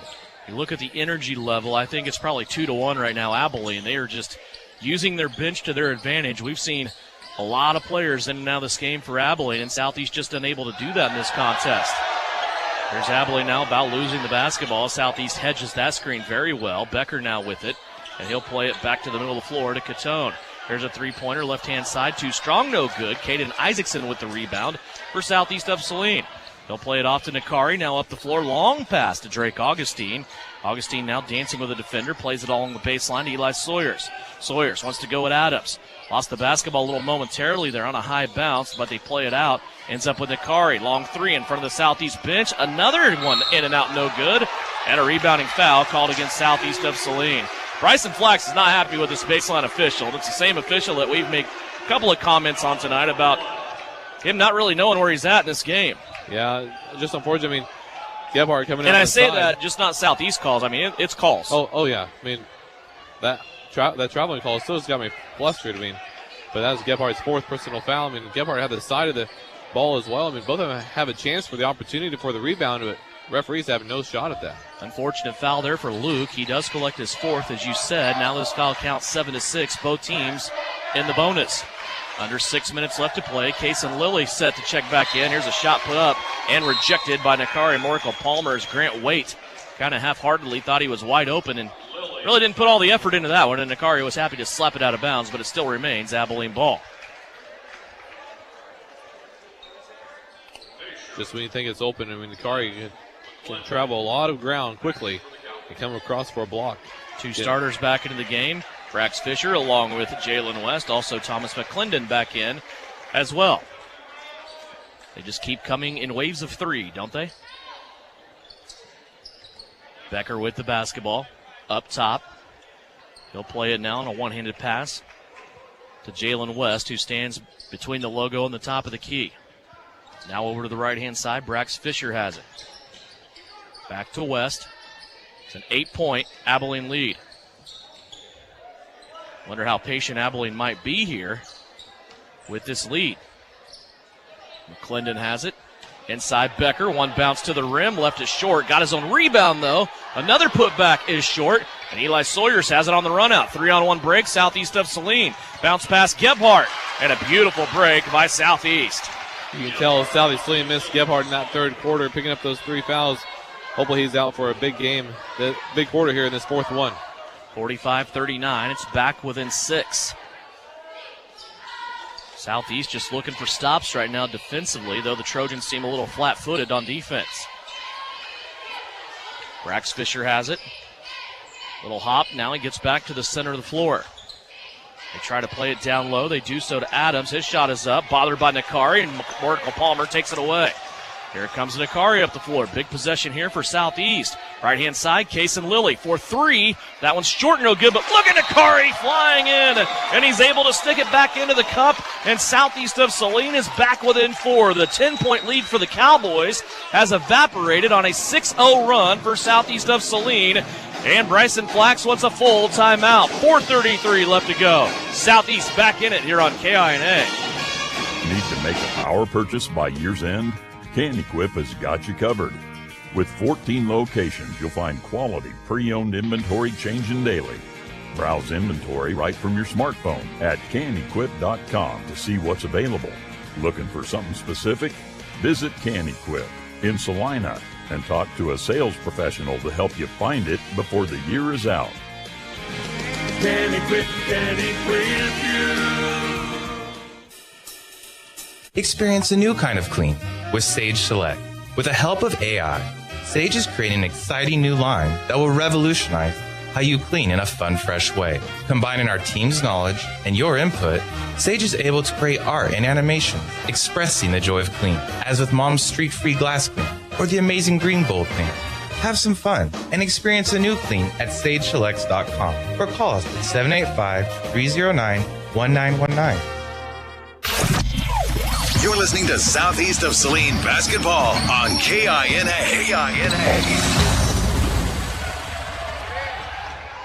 Back here at Abilene High School, a little 6-0 run here by Southeast of Saline to start the fourth quarter, and they are back within 4. Devin Haney along with Jathan Show. Big Sammers producing and engineering as we approach the halfway mark of the final period. 4:14 left to play. The state-ranked Abilene squad, number 3 in Class 4A. Southeast of Saline this afternoon entered the rankings in 3A at number 10. Here's a foul on Eli Sawyers. They're just going to attack on the inside with Becker dribbling Sawyers down. Not really much he can do traveling his feet. Sawyers picked up his 3rd personal foul. The problem for Southeast is Becker is a really good free throw shooter. He's 6 for 7 tonight. First free throw is up here, and it doesn't hit the rim, goes through as pure as you can. 17 for Caleb Becker. He leads the way of all scorers in this game.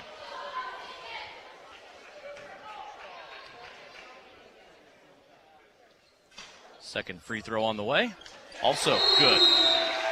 18 points.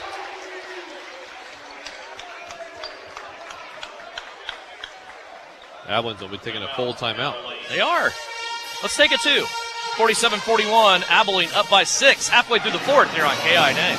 Suburban Appliance Center is your official dealer for Traeger grills. Check out this 6-in-1 versatile unit that grills, bakes, smokes, roasts, braces, and barbecues. Suburban is your exclusive dealer for the Traeger Timberline series, and they have your Traeger spices too. Suburban Appliance Center, they are locally owned and they offer appliance brands like Amana, KitchenAid, Whirlpool, and of course Maytag. Suburban also offers exceptional service. Suburban Appliance Center, 1900 South 9th. Insurance is something we all need in our business, home, car, and life. But do you really understand what's covered? And most importantly, what you are paying for? Hi, this is Rob Carlson in the Salina office of Smart Insurance. Change is good, especially if you haven't looked at your insurance policy lately. I can help you understand what you need and where the gaps are in your coverage. We provide free quotes and take pride in looking out for you. Smart Insurance, with locations in Salina, Abilene, and Harrington. Give us a call today. Work hard, play hard. Good luck, Trojans, from Roselawn Memorial Park in Salina. To learn more, visit roselawnsalina.com. Out of the timeout, 4:05 left to go, 47-41, Abilene. Southeast of Saline with the basketball, facing full court pressure. Luke Gebhardt has it on the right-hand side of the floor. Now he plays it on a long pass back over to Kason Lilly on the left. Gebhardt ends up with it now in the middle. Back to the right-hand side, this time with Eli Sawyers. Back over to Kason Lilly, and a foul away from the ball. That'll be a 1-and-1 opportunity for Southeast of Saline. Just by the looks, looks like it'll be on McClendon, who's been basically laying his shoulder on Nakari the entire time he's been guarding him. Nakari to the free throw line, awaiting his 1-and-1 opportunity. Nakari, a good night tonight. So far, 4 points here in this fourth quarter. He has 15 in the game. Front end of the 1-and-1 is good. Hasn't been a lot of missed free throws by either squad in this game. Most points by Nakari so far this season here tonight. Second free throw, rattles out, no good. Rebound by McClendon down low. Here's a check here, Bennington State Bank scoreboard, a team that we will see on Friday at Southeast of Saline that is very good and state ranked in Class 2A, the Hillsboro Trojans. They beat their rivals from Marion County tonight, the Marion Warriors, 78-14. Boy, oh boy. 2 lopsided games tonight. The other one was the Salina Central Girls and their big victory. 3:16 left to go. West working on Gebhardt. Bounce pass down to McClendon, and again he scores. Well, you got to keep McClendon off the left-hand side of that rim, don't you? Oh, you do. I mean, he's 5 for 5 on that left side, 0 for 1 on the right side. 49-42 now the score. Abilene pulls it back, up by 7. It was a 4-point lead by Abilene there for a little bit. Now Cowboys starting to pull back here, away with 2:51 left to go. Southeast three-pointer, Luke Gebhardt, left-hand side, got it to go. The dagger from Gebhardt, as he now has 11 points. Most scoring by Gebhardt so far this season.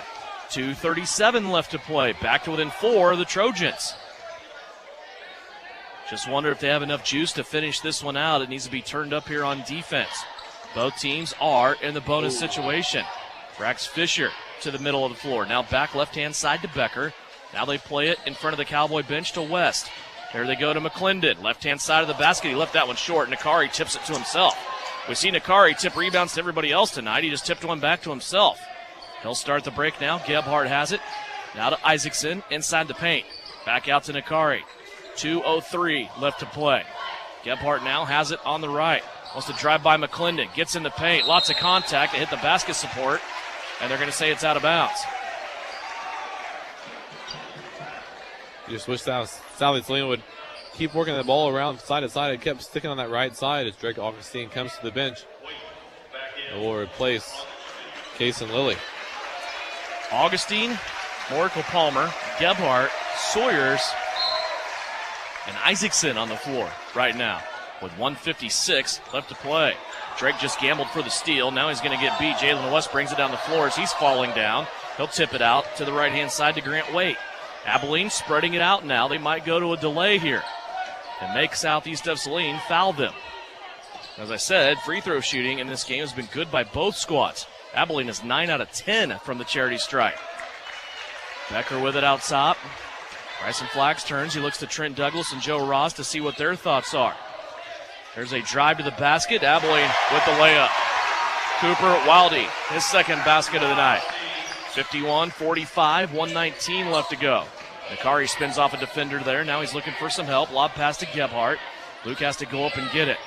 Now to Sawyers. Over to Nakari. Three-pointer, left-hand side. Can't get it to go. Hit the front of the rim. Augustine in there trying to battle for the rebound. And now, timeout. Abilene got a timeout. Thought Isaacson had the chance at the tie-up there on the dual possession. The official didn't see it that way. 30-second timeout. We'll keep it right here. I want to remind you, Southeast of Saline basketball returns to the airwaves on Friday as the Hillsboro Trojans visit the campus. So far, Southeast of Saline has just played one home game in this 2021 campaign. They beat Beloit in both of those games on Friday, but a couple of state-ranked teams from Hillsboro coming in on Friday. We'll have girls action for you and then boys action to follow. That comes your way on Friday. Thursday, however, here on KINA, we'll have Thursday night football for you. Pregame starts at 6 o'clock, kickoff at 7:15 as the Chiefs go into L.A. to play the Chargers. That is a big, big game in the AFC West. Both teams coming off victories last weekend. Chiefs and Chargers here on KINA Thursday. Pregame starts along the Chiefs Radio Network at 6 o'clock. 1:04 left in this one. It's a 6-point Abilene lead. Cowboys also have the basketball. Becker has it in his capable hands. He shakes it a couple of times. Now a steal. Caden Isaacson, loose ball on the floor. Flick back to Sawyers, and he scores. What a play there by Caden Isaacson. 13 points for Sawyers. Time now under a minute, and they're going to foul Jalen West and put him on the free throw line. West only has 2 points tonight. On the season, he has only shot 4 free throws, making 2 of them. Maybe not a bad selection there. Probably not a bad selection at all.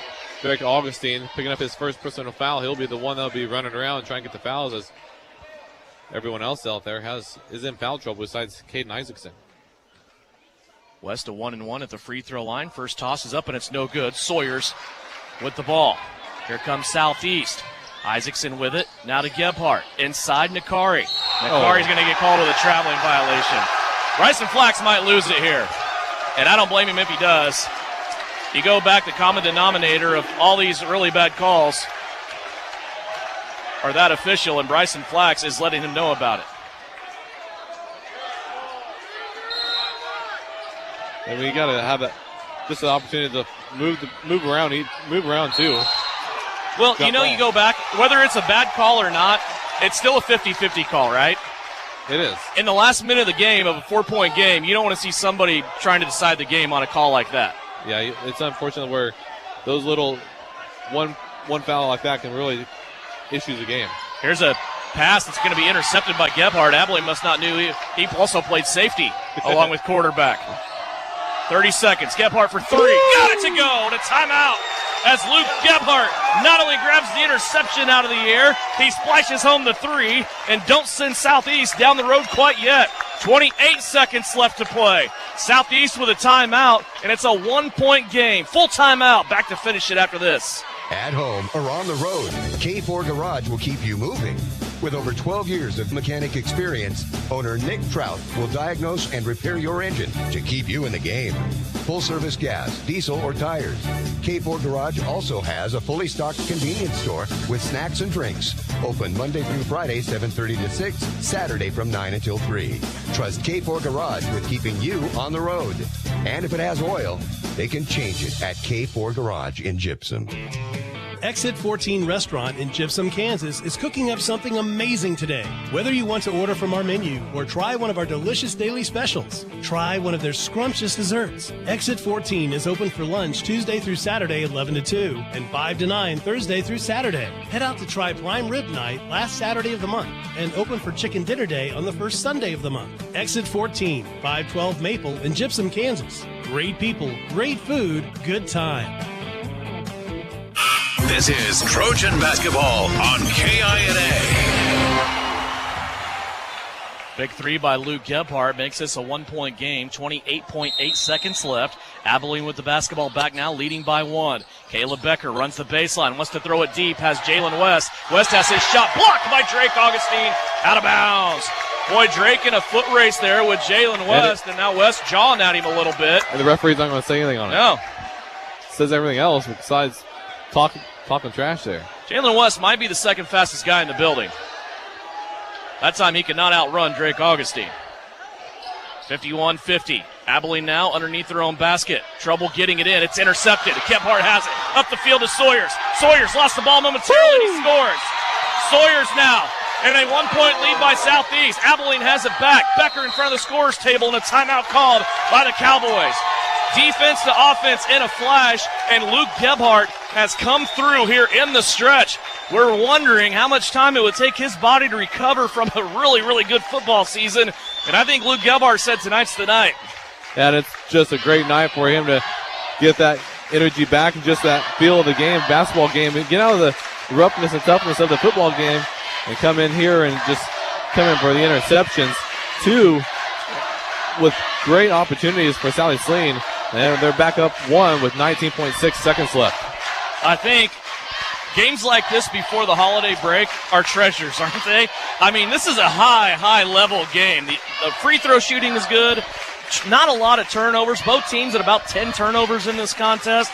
If guys just making plays. And it's just incredible to watch. I mean, both sides. I mean, yeah, the referees have caused some bad calls, but then also they're letting them play at times too where there's other referees out there that would probably start calling ticky-tack fouls, and it's just nice to see where they're able to play and have a little trash talk and have a little rivalry going on, but you just don't want to come down to a referee call to end this game either. There's certain games, and this is one of them in my mind, that should happen every single year, and that's Southeast playing Abilene.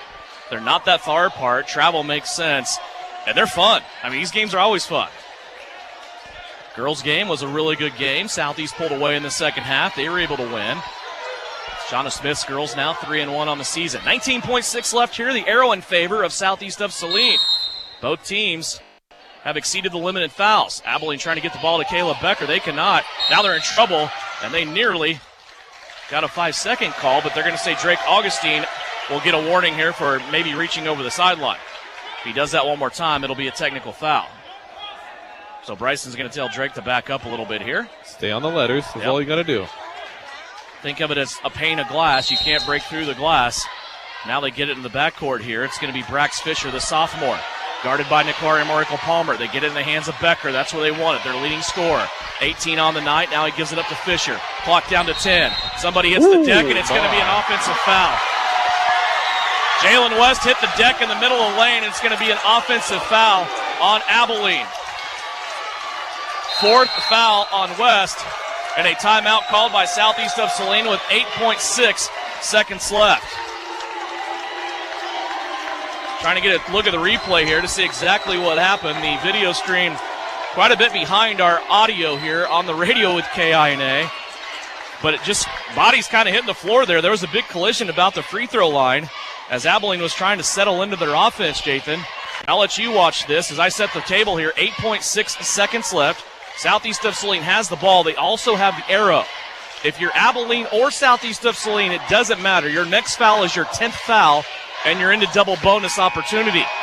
So that is the table right now. This game is about as even as you can get with 8.6 seconds left. And how about these Trojans? Down by 10.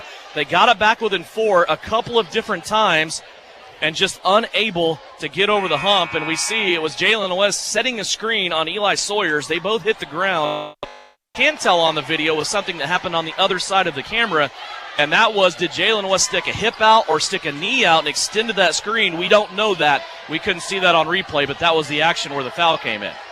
Yeah, it's just he can't come into the game because the second buzzer's already came in. Thank you. Bryson Flax all over that one. Oh, yeah. 8.6 left. Southeast has to get it in bounds here. They lead it by 1. Trying to set a screen. Backside, they go to Gebhardt. Risky pass. Gebhardt, though, goes up and gets it, and then he is fouled. Thank goodness for the genes of Mr. and Mrs. Gebhardt. Oh, my. That was a heck of a catch, too. Gosh. Luke needed his athleticism to go get that. He mishandles that ball. That's an Abilene layup probably, isn't it? Like you said, it's a dangerous pass. You don't want to pass it towards the other team's basket when you're with under 10 seconds left. You're up by 1. It's just – but South Saline got a foul. This one not over. Luke Gebhardt, 2 free throws coming up. First one off to the right. He will get a second as double bonus here for each team. Gebhardt on the season coming in this game, 4 of 6 from the free throw line. Second free throw on the way. Made it. 2-point game. Abilene has 6.8 seconds left to work. They don't have a timeout. 0 timeouts. Here comes Jalen West up the floor. Tried to go left, comes back right. Shot for 3 at the buzzer. It's an air ball, and Southeast of Saline gets the upset. Southeast of Saline goes on the road. They knock off the number 3 ranked team in the state of Kansas in Class 4A. They take down the Cowboys in Abilene. The Trojans overcome a 10-point deficit in the fourth quarter, and they win it 53-51. When we come back, postgame brought to you by Commercial Tire Centers. We'll have scoring in this game. We'll also have a Vernon Jewelers gem of the game. 53-51. Trojans win it over Abilene right here on KINA. Winners.